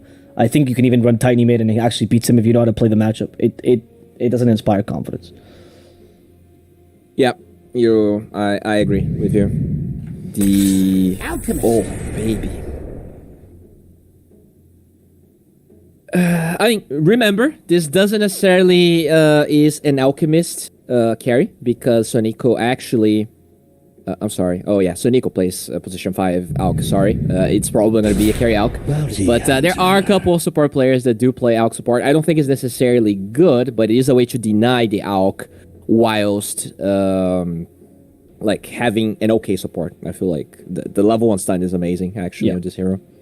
They're going for the Coddle bounty this time, right? Which is actually much better than the bounty we saw earlier. I know people are not very confident in the bounty offlane, and I think with Fair, there's a reason for it. In Riyadh, for example, Saberlight was okay with it. Collapse was the only person I think won a game in Riyadh with Bounty Hunter. Didn't feel that great. But with Coddle, it changes completely. You refresh the track, not the track because it's an ultimate. You refresh the Shuriken every single time, which allows you to do double Shuriken, because now the cooldown on Shuriken is very low. And the, what's it called? Binding Light? Right? No, Solar Bind, sorry. The Solar Bind is probably the best spell amp you can get in this game, which of course amps the Shuriken, which of course crits, so it can be brutal against supports, and it really limits this kind of potential. We'll see how it works against Alch though, because he seems like quite a tanky hero, and against Visage. It's a great combination because of what you said. Obviously, once you get the eggs, it's going to be like a gazillion damage, but also because the vision that Bounty Hunter gives away, it's so important for Coddle, because you're always playing kind of afraid, even as mid Coddle. It really allows him to position better in fights. So I do like that aspect. It's also something that lanes well versus Alch, first of all, because his armor is terrible, and that can actually chase him down, so you can constantly know where he is. be able to contest stacks and all that. Right now, they don't really have any good heroes that contest ancient stacks, but Karo is amazing at contesting the normal ones, so that's pretty cool. Yeah, that's true. I also like the Clocker because he's a tanky 5, right? I mean, it's simple, but against Bounty, that's what you have to make sure, right? The lane is tough because you're melee, but afterwards, Bounty won't be able to just double shuriken and kill you in one go. Actually, I think he might be the tankiest 5, Ogre aside, right? Up there for sure. Made of metal, very tanky. Now that's exactly it. Yep, you're right. Yeah, that's entirely it. Yeah. Now, if we think about the carry heroes here for our boy the Hawk, they take the Ursa. I mean, you don't even need to take the Hawk heroes necessarily. Just take the heroes that are really good versus Elk. Would they take the Monkey King? I don't even know. Maybe you take. Yeah, just take the Monkey King. I actually think it. It's kind of something we see against Visage a lot, and it is kind of annoying. You have a lot of mobility. The Monkey King alongside a Bounty Hunter could be a pretty good hunting squad.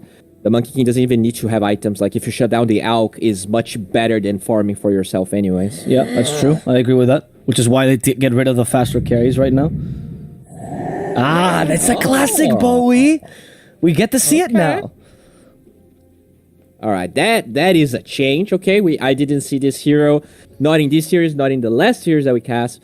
So this is definitely a little bit of flair there, sprinkling on top of this game. I mean, I like it. I think the lane is pretty good. Like, Visage actually struggles with the base damage, and guess what? Lone Druid and the Bear are 2 heroes in a way.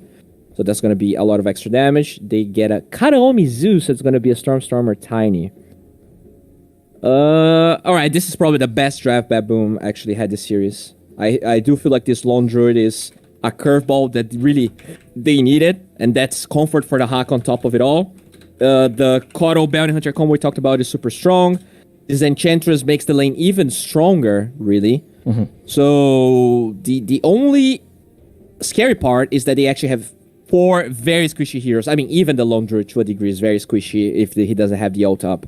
And Kataomi could actually just become a carry this game. Yep. But overall, I do feel like they have some good answers. We could see Pure finally struggle in the game. Yes. He's been owning.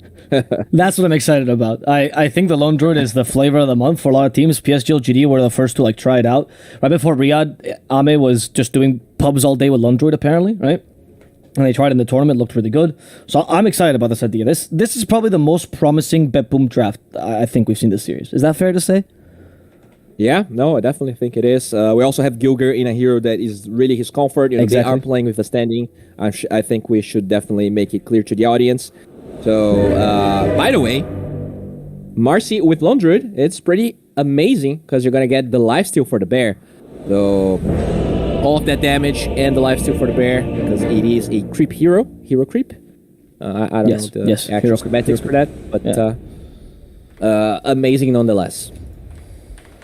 That is true. We've seen that combo. I think LGD was running all the time. I mean, it's common. I think the first team to do this in DPC, at least that I saw, mind you, was Gunner, because he's a big Lone Druid enjoyer on Nouns, right? They ran this very commonly. They would do it on mid, actually, Lone Druid.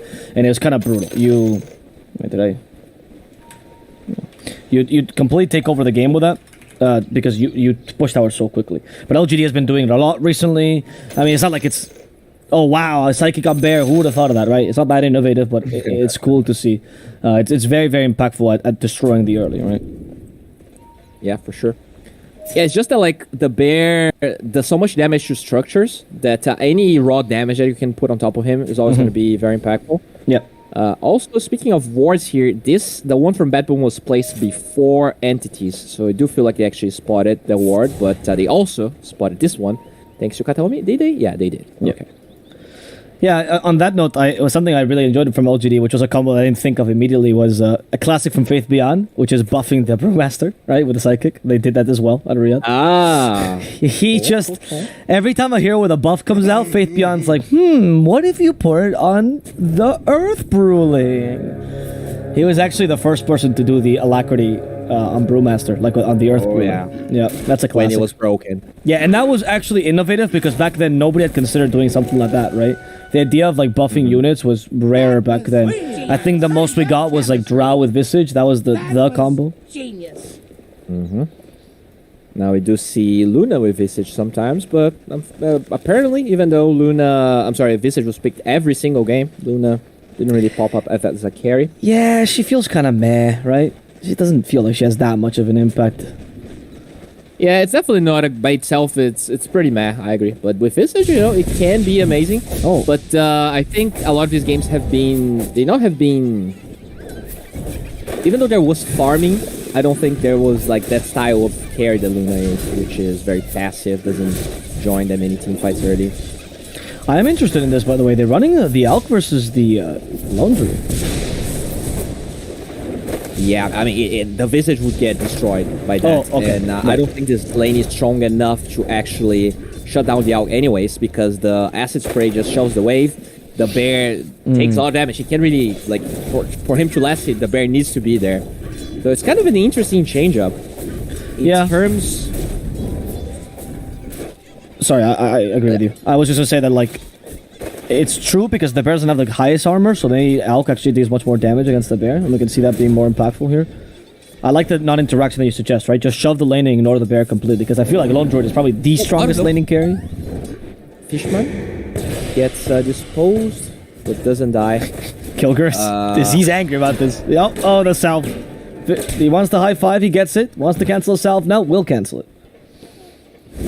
Yeah, and it's also a better lane for Visage because it's much harder for Nodis to actually steal the Visage's gold, and even when you do, you're going to be taking a lot of damage. Actually, very good point, yeah. I don't know why I ignored the Bounty Hunter versus Alk matchup. That is definitely a big part of this. Yeah, on point. I wonder if the Hawk will think of going for like an early Wraith Band, like maybe one, because Spirit Link with the extra armor works really well with Wraith Bands and Bear. Oh yeah. Pure. Oh, body blocks. Good body blocks. Now the enchant. He's going to throw probably the Enchantress. It's only level 1 Bears. Doesn't actually deal that much damage, but they will at least kick up Pure from the lane. Yeah, I think Zeus was blocking some camps, so that's why he got pressure down here. It definitely gets harder for him if he's by himself in this lane, because he is against 3 heroes, technically. Yeah. What do you think of this mid lane matchup? We haven't really talked about it. How do you feel like the Tiny fares against the Caudle? I mean, it really is a farm fest, but overall I feel like Tiny wins, just because experience-wise, yeah, like once they nerf the level 2 Illuminate, you actually get a lot of denies on the range creeps as Caudle, and it's really tough for a Caudle to actually hit the range creep in this matchup, because he can get tossed back. It's not as easy against other heroes, so I would actually say Tiny is pretty comfortable here. Watching Kataomi do the run of his life. Yeah, he is in trouble. Oh, they got an early point in Savage Roar, which will guarantee him the kill. Usually rare on Lone Druid, especially on level 3. You don't see the Savage Roar this early. You only do it if you... it's a way to also go ahead. Stop the concoction, right? When Pure goes for it, you can actually kind of mess with his timings there if he goes for a long one. I think that's exactly it. You're totally right.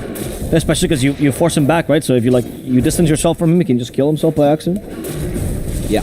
We're gonna see it here. If he stuns you, you're gonna be able to prevent the hits. The Hawk, they even got the Acid Spray off beforehand, and with the help of Kataomi, I think the Hawk just dies.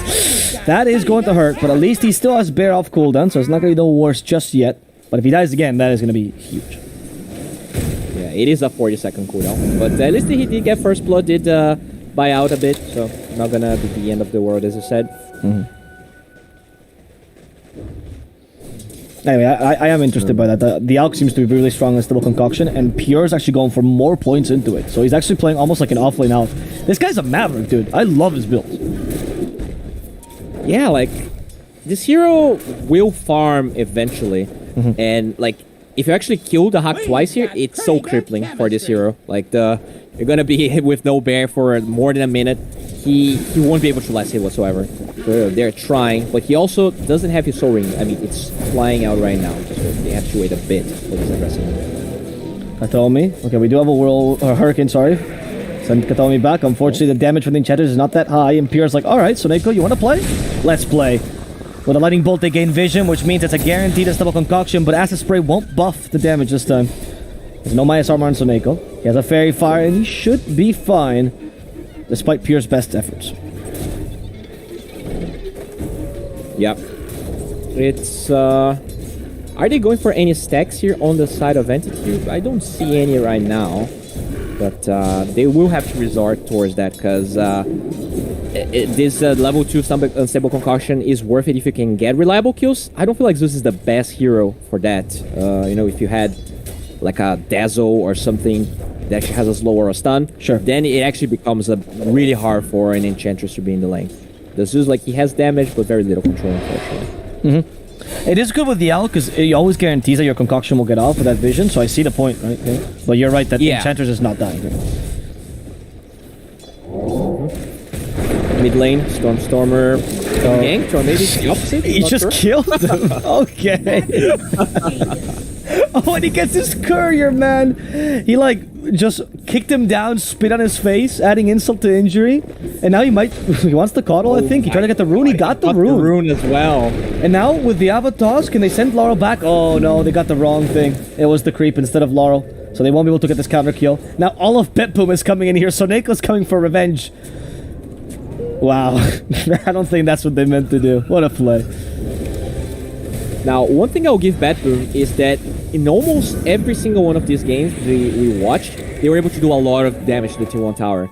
Like, they always get the rotations of the supports. And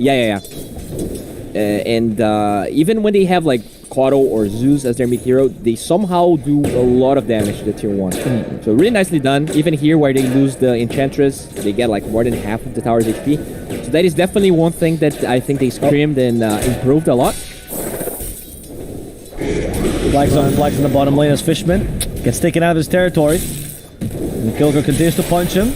And Jinata hurts as well. Shuriken on top of this, but they don't have track to actually maximize his damage. Won't seem to matter as Nonus gets the skill and now gets the track. Toby's the next objective. The Gravekeeper's Cloak is down, and with a rebound, the damage is really high. Nonus thanks to his magic wand will survive. Stormer comes in as a counter initiation, hoping to finish off Gilger. Close to it, and with one last punch, he'll bring him down.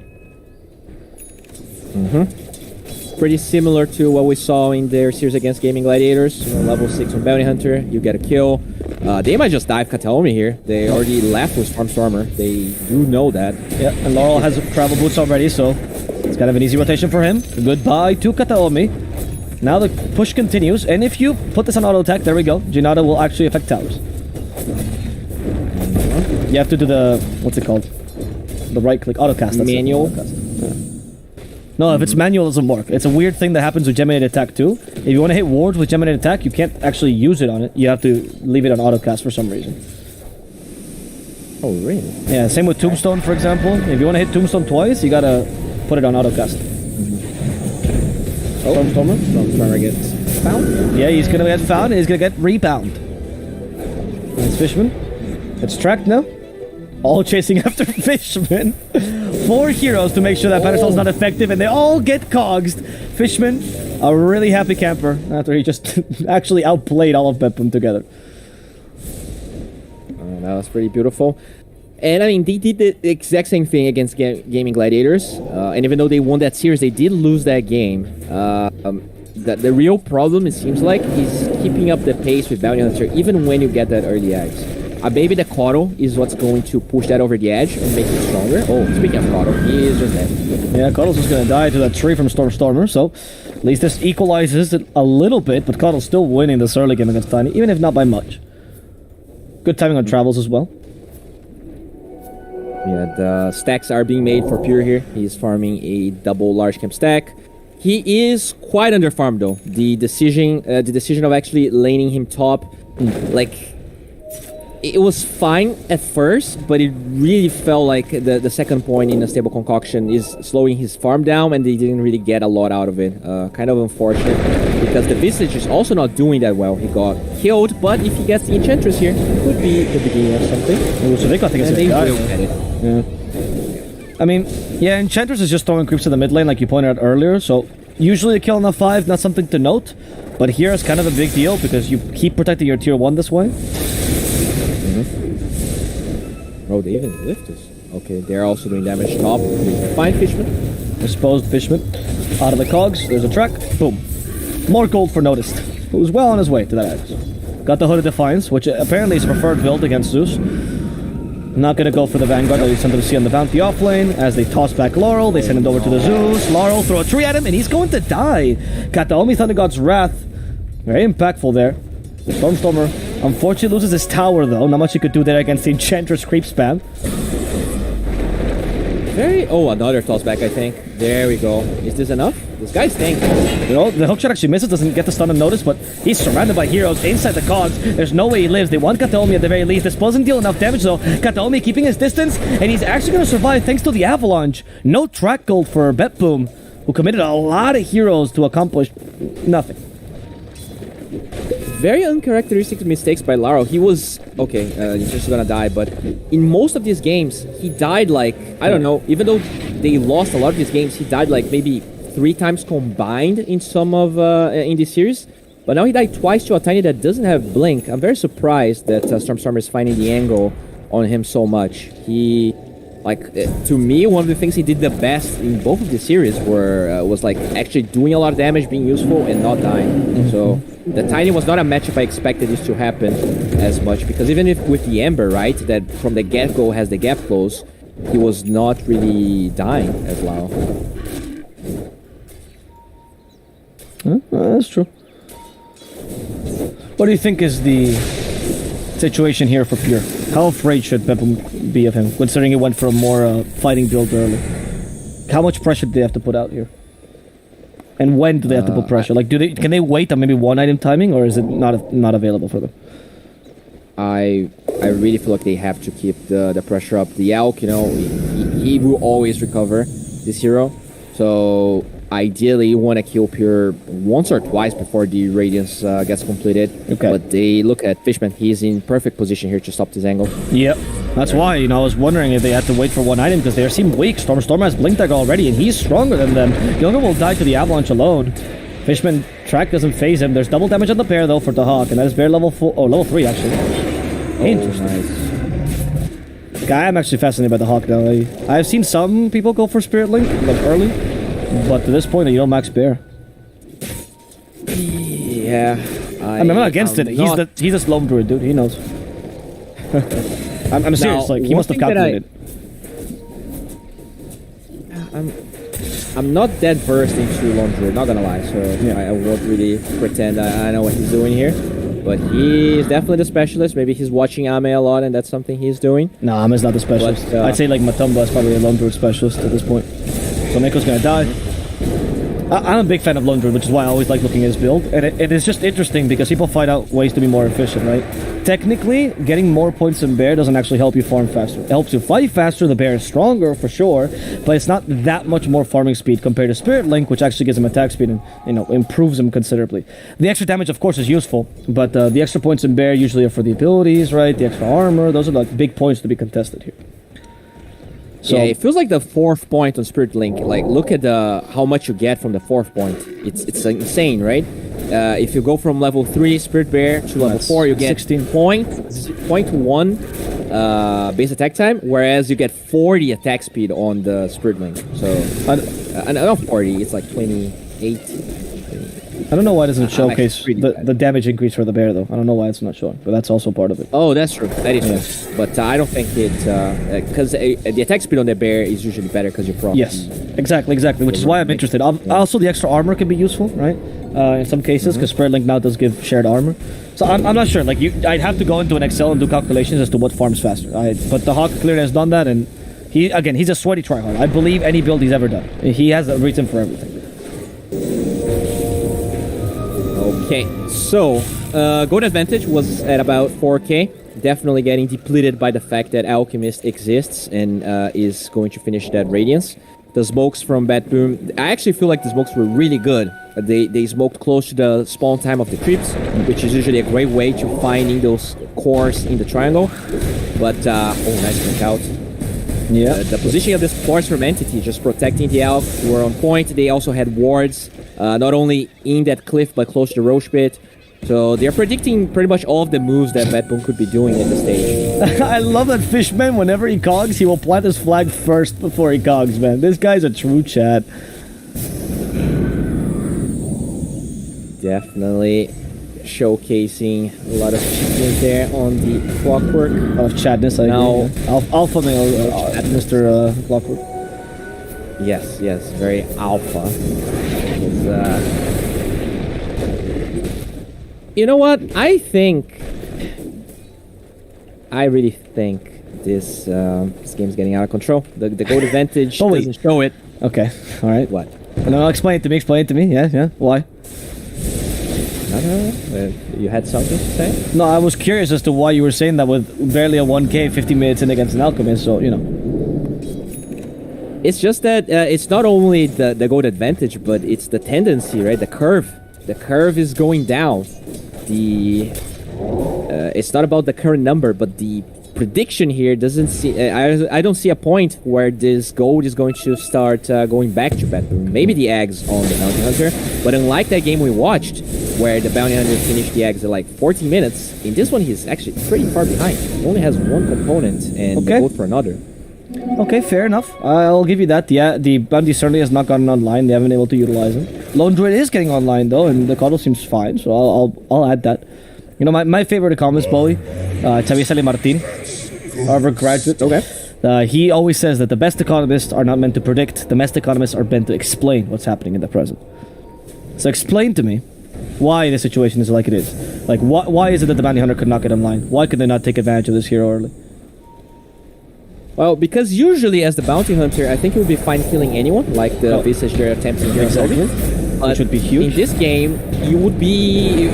Sorry, Bowie. Explain afterwards because Gilgo's already dead and it feels like nobody can stop Stormstormer Kataomi's hero as well. Gives vision over Soneko, has Thunder God's Wrath if it will continue this, and if he uses it, he'll find out that they're actually at Roche. I don't know about this one. The Hawk comes out of the Roche pit. Savage Roar will force the Alchemist to stun himself as Fishman tries to stop the bear. Inside the cogs he goes. Notice gets sent back thanks to the toss, but Stormstormer's in trouble himself. They did root Pure, but it didn't really seem to matter. As they had to resummon the bear, they lost the first one in this fight. Pure stuns himself a second time. The third concoction is the trick, though. That's what they say, right? Third one's the good one, Pure. Don't worry about it. What will happen this time to him as Toby gets sent back? This was the concoction. This is the good one. It hits Gilker. Now the acid spray on top of that to add some damage, and Gilker will fall. Fishman, though, in trouble, can't deal with the bear. The Hawk also trying to kill familiars, maybe Pure, but the Hawk, this is his last bear. He can't lose it. Has to be a little more defensive with it, which is why he's uncertain about this play. They do find notice, but he's a little bit too tanky for Stormstormer to bring down with a simple Avatos combo. Avalanche to allow them to retreat. That's Betboom. They are finding the way to continue this fight, even if they don't want to overcommit, right? Poking, prodding, hoping Entity makes a mistake. And Pure, third stun of the team fight. Pure has no pulling dagger, which is why this is happening. He's not a bad player by any means, and good use of the Savage Roar. But it's kind of fun that Pure stunned himself 3 times as much as he stunned anyone else this fight. Yeah, pretty weird movement by Betboom. They were hunting and at the same time they were trying to solo Roche the Hawk, so I think they really didn't use their resources all at the same time. But now they will join the Roche pit, which does get scouted by a Clockwork that has hook shot. Okay.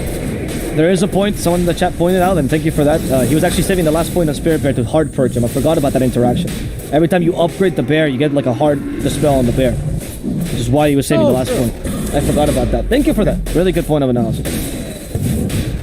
See, that's why we're all part of the community. Oh no! And also, it's also to root again. There's all our tactics as we go for the Roche pit. There's the snatch from the Hawk, so he's gonna take the Aegis. They Savage Roar Pure behind as the Bounty Hunter. He is gonna be able to run away. Unfortunately, the Alk might not be so lucky. He's been rooted, been hit by the Illuminate, but Alk just is bringing down the bear. There's not enough armor on it, and Pure will bring it down. That means there's now a second Spirit Bear he can summon, but it's too risky for the Hawk. He's just gonna accept his death. Unless he gets exposed to the high ground. Gilgear lends a helping hand. That is the Aegis done, though. Will they continue this fight? Will they summon another Spirit Bear? It seems like the Hawk is just going to TP, and in case they cancel it, no summoning bear beforehand. But yeah, it's true. Clutch.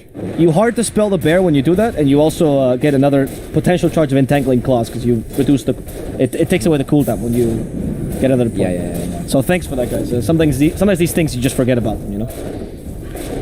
I did know about it, but I didn't count that I didn't count all the points to see that he had one missing. Yeah. But, yeah, you're definitely. I straight up I knew it. I know it does that, but I forgot. Because it's been so long since he's lone druids. I mean, they get Roche, but once again, it's so slow that allows Entity to fight. They take the ages away. It's not bad because at least Gilger saved the lone druid, but it could have been so much worse. I think you can feel the nerves a little bit here. They are forcing things, and they are playing in a way that has a lot of risks and not that much upside, unfortunately. Yeah. And it was nicely played. Like the Koro, they knew that there could be a risk of them stealing the Aegis, so the Koro did Blinding Light. They actually used the Savage Roar and the Bird to take the Alk out of the pit. But the fight's still bad because there's BKB on Alk already. Which, by the way, I don't even think he used. Yeah, still a 9-second BKB. Okay. Pure already mega farm despite the bad laning stage.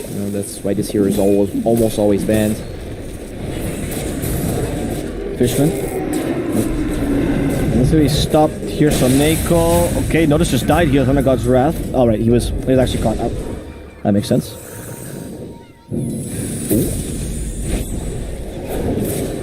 Pure though, he's losing a fair amount of HP. There's the Unstable Concoction, Uncorked, Savage Roar to force him to stun himself again, and Pure just lost a Chemical Rage. This might be an opportunity for Betboom, but who goes onto him if Bounty Hunter is dead? Has to be the Marcy. It's a little bit of a tall order, which is why they respect Pure.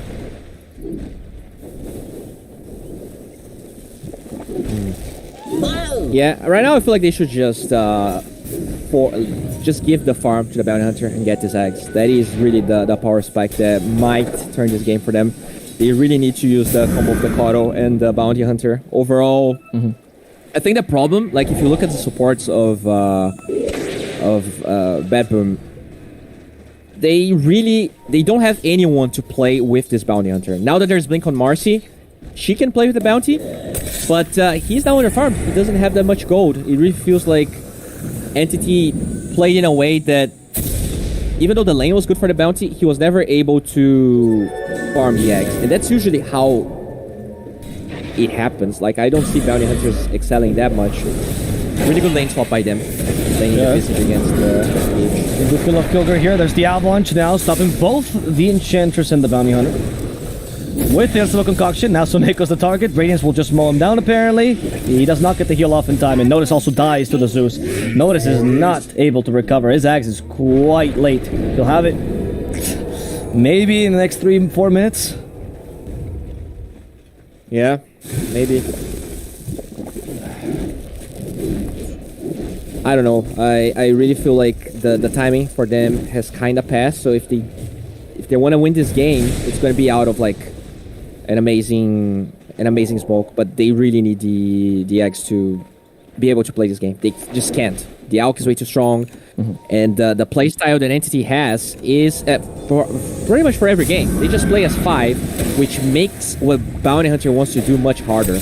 Pure.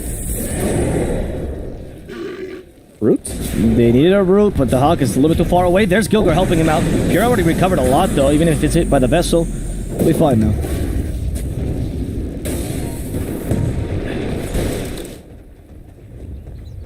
Another smoke. They're desperate.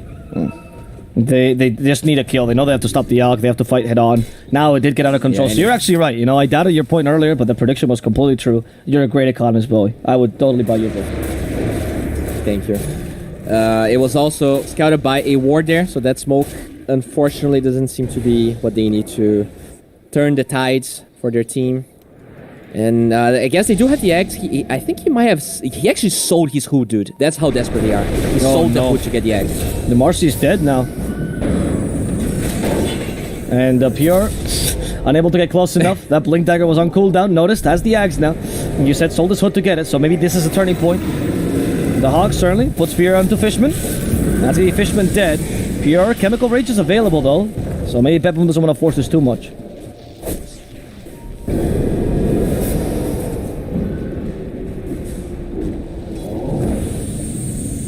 Okay. Find Pure now, but the immediate Chemical Rage. He knows if you just get a lucky root from the Hawk, he's dead. So the Chemical Rage has to come out before he can do that and start pummeling him. That's probably a game he buys Shard after this AC, I think, because he can get out of the track, get out of the route. Even the blinding light removal is pretty good, and that allows him to save the BKB for the times that actually matter. That's a good point to be made. I feel like the bear, though, is so scary. Like, he's just hitting you and you 100 to 0 you, especially with Savage Roar available, right? Do we see the Hawk with Shard? We do. So he's always, or most likely he'll be able to Savage Roar. No, I mean the Shard on the Alk.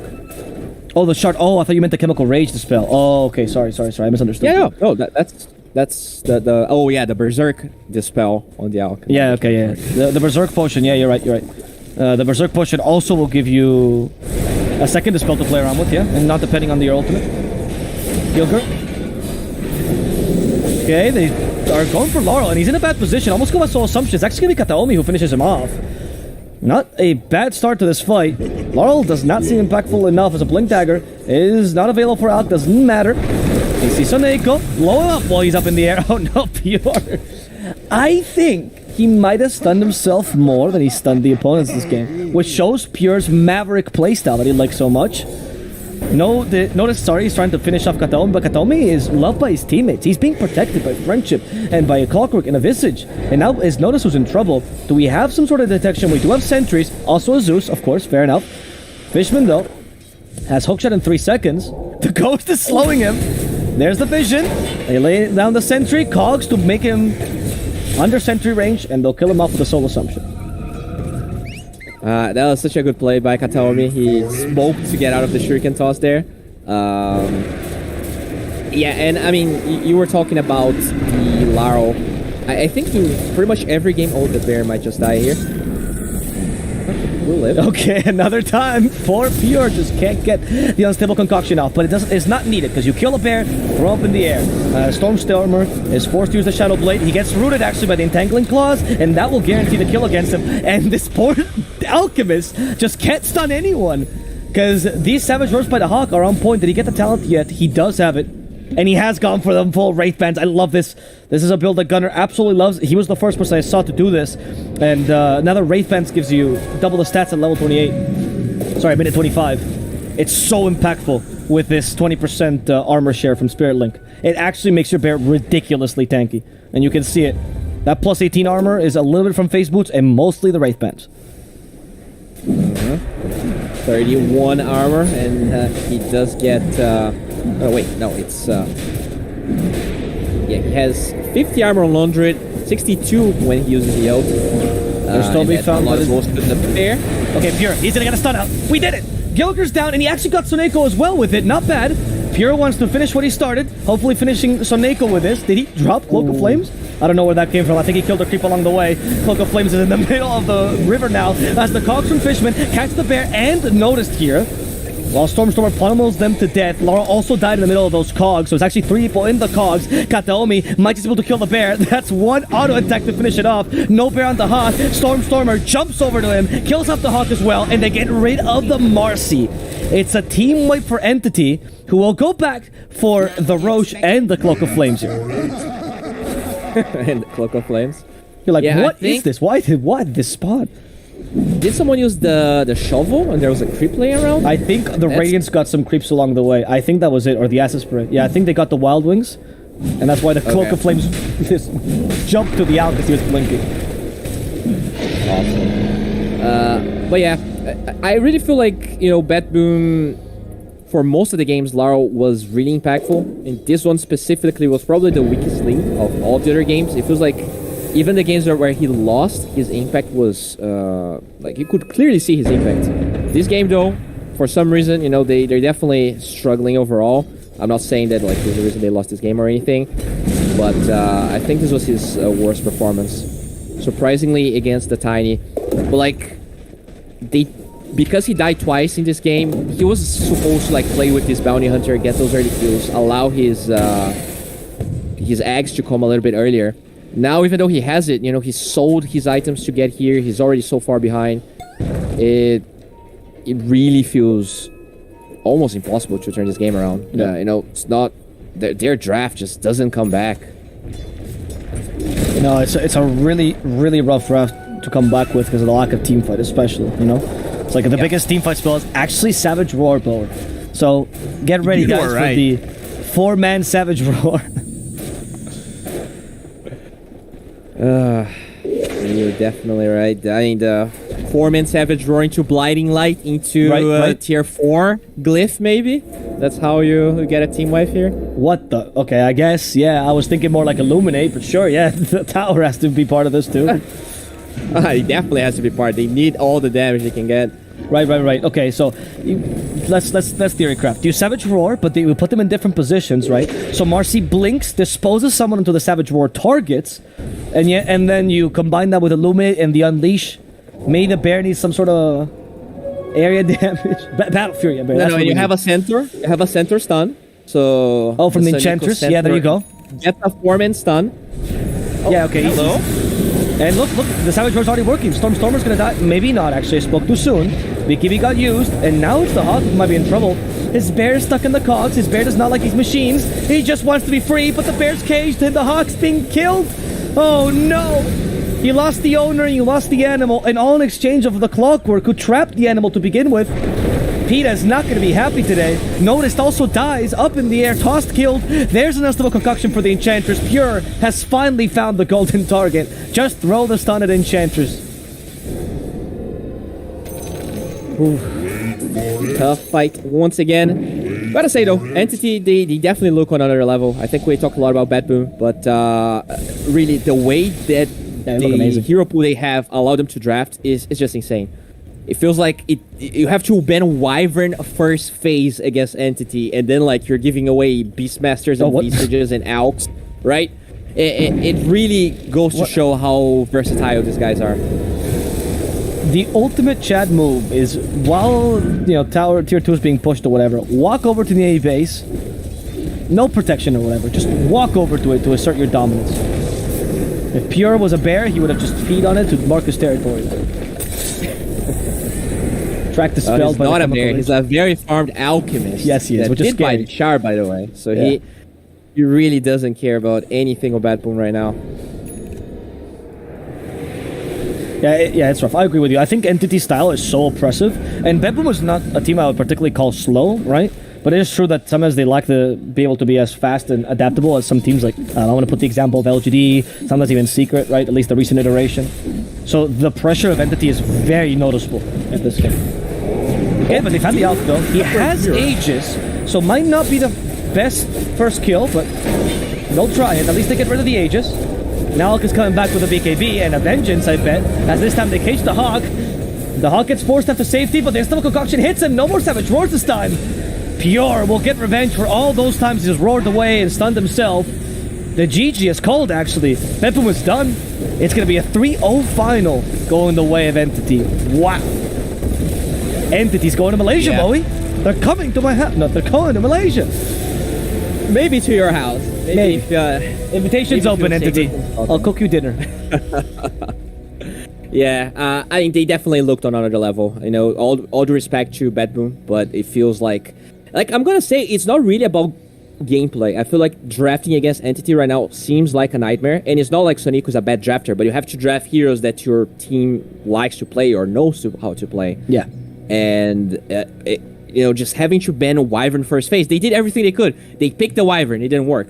They picked the Wyvern, they gave the Wyvern away, they lost twice, now they banned the Wyvern, but then Alk goes through, like something is gonna come through, and it feels like it's always gonna come through better for Entity, because they can flex the hero in a way, they can get it earlier.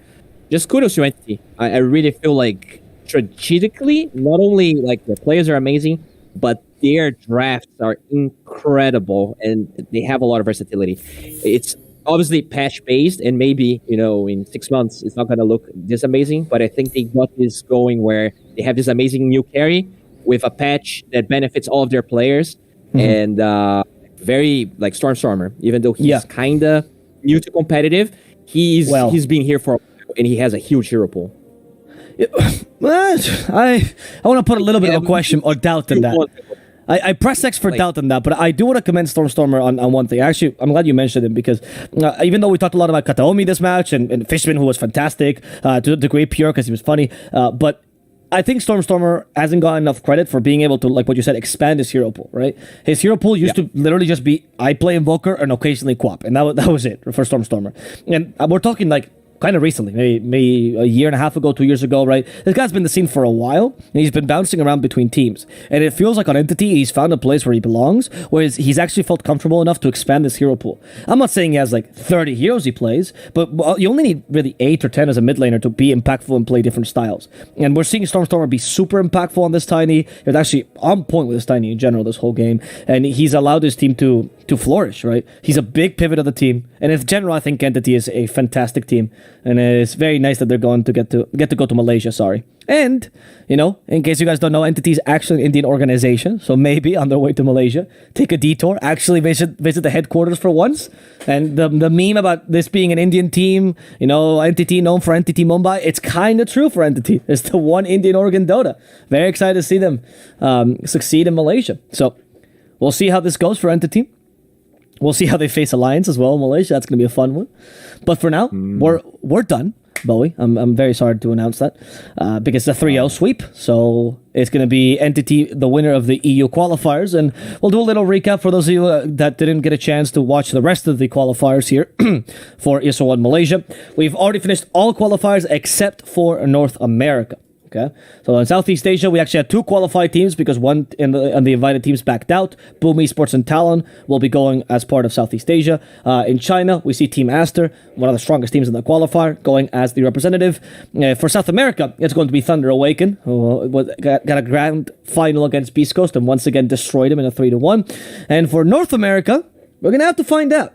Cap and SVG are actually waiting in the other room. We've given them a little bit of water so they can cast for these next few games. And they are going to be casting Quincy Crew versus Wildcard Gaming, and then that winner versus TSM. That's going to be on the main ESL stream, so if you're interested in that, I do recommend you check it out. For now, though, my name has been Avo Plus. I've been with Dota 2 Bowie. We hope you enjoyed the games and the cast, and we'll see you with the next iteration of any ESL tournament that they give us, or whatever Dota we can see, or whatever SA tournament, or maybe just Malaysia. See you then. See ya.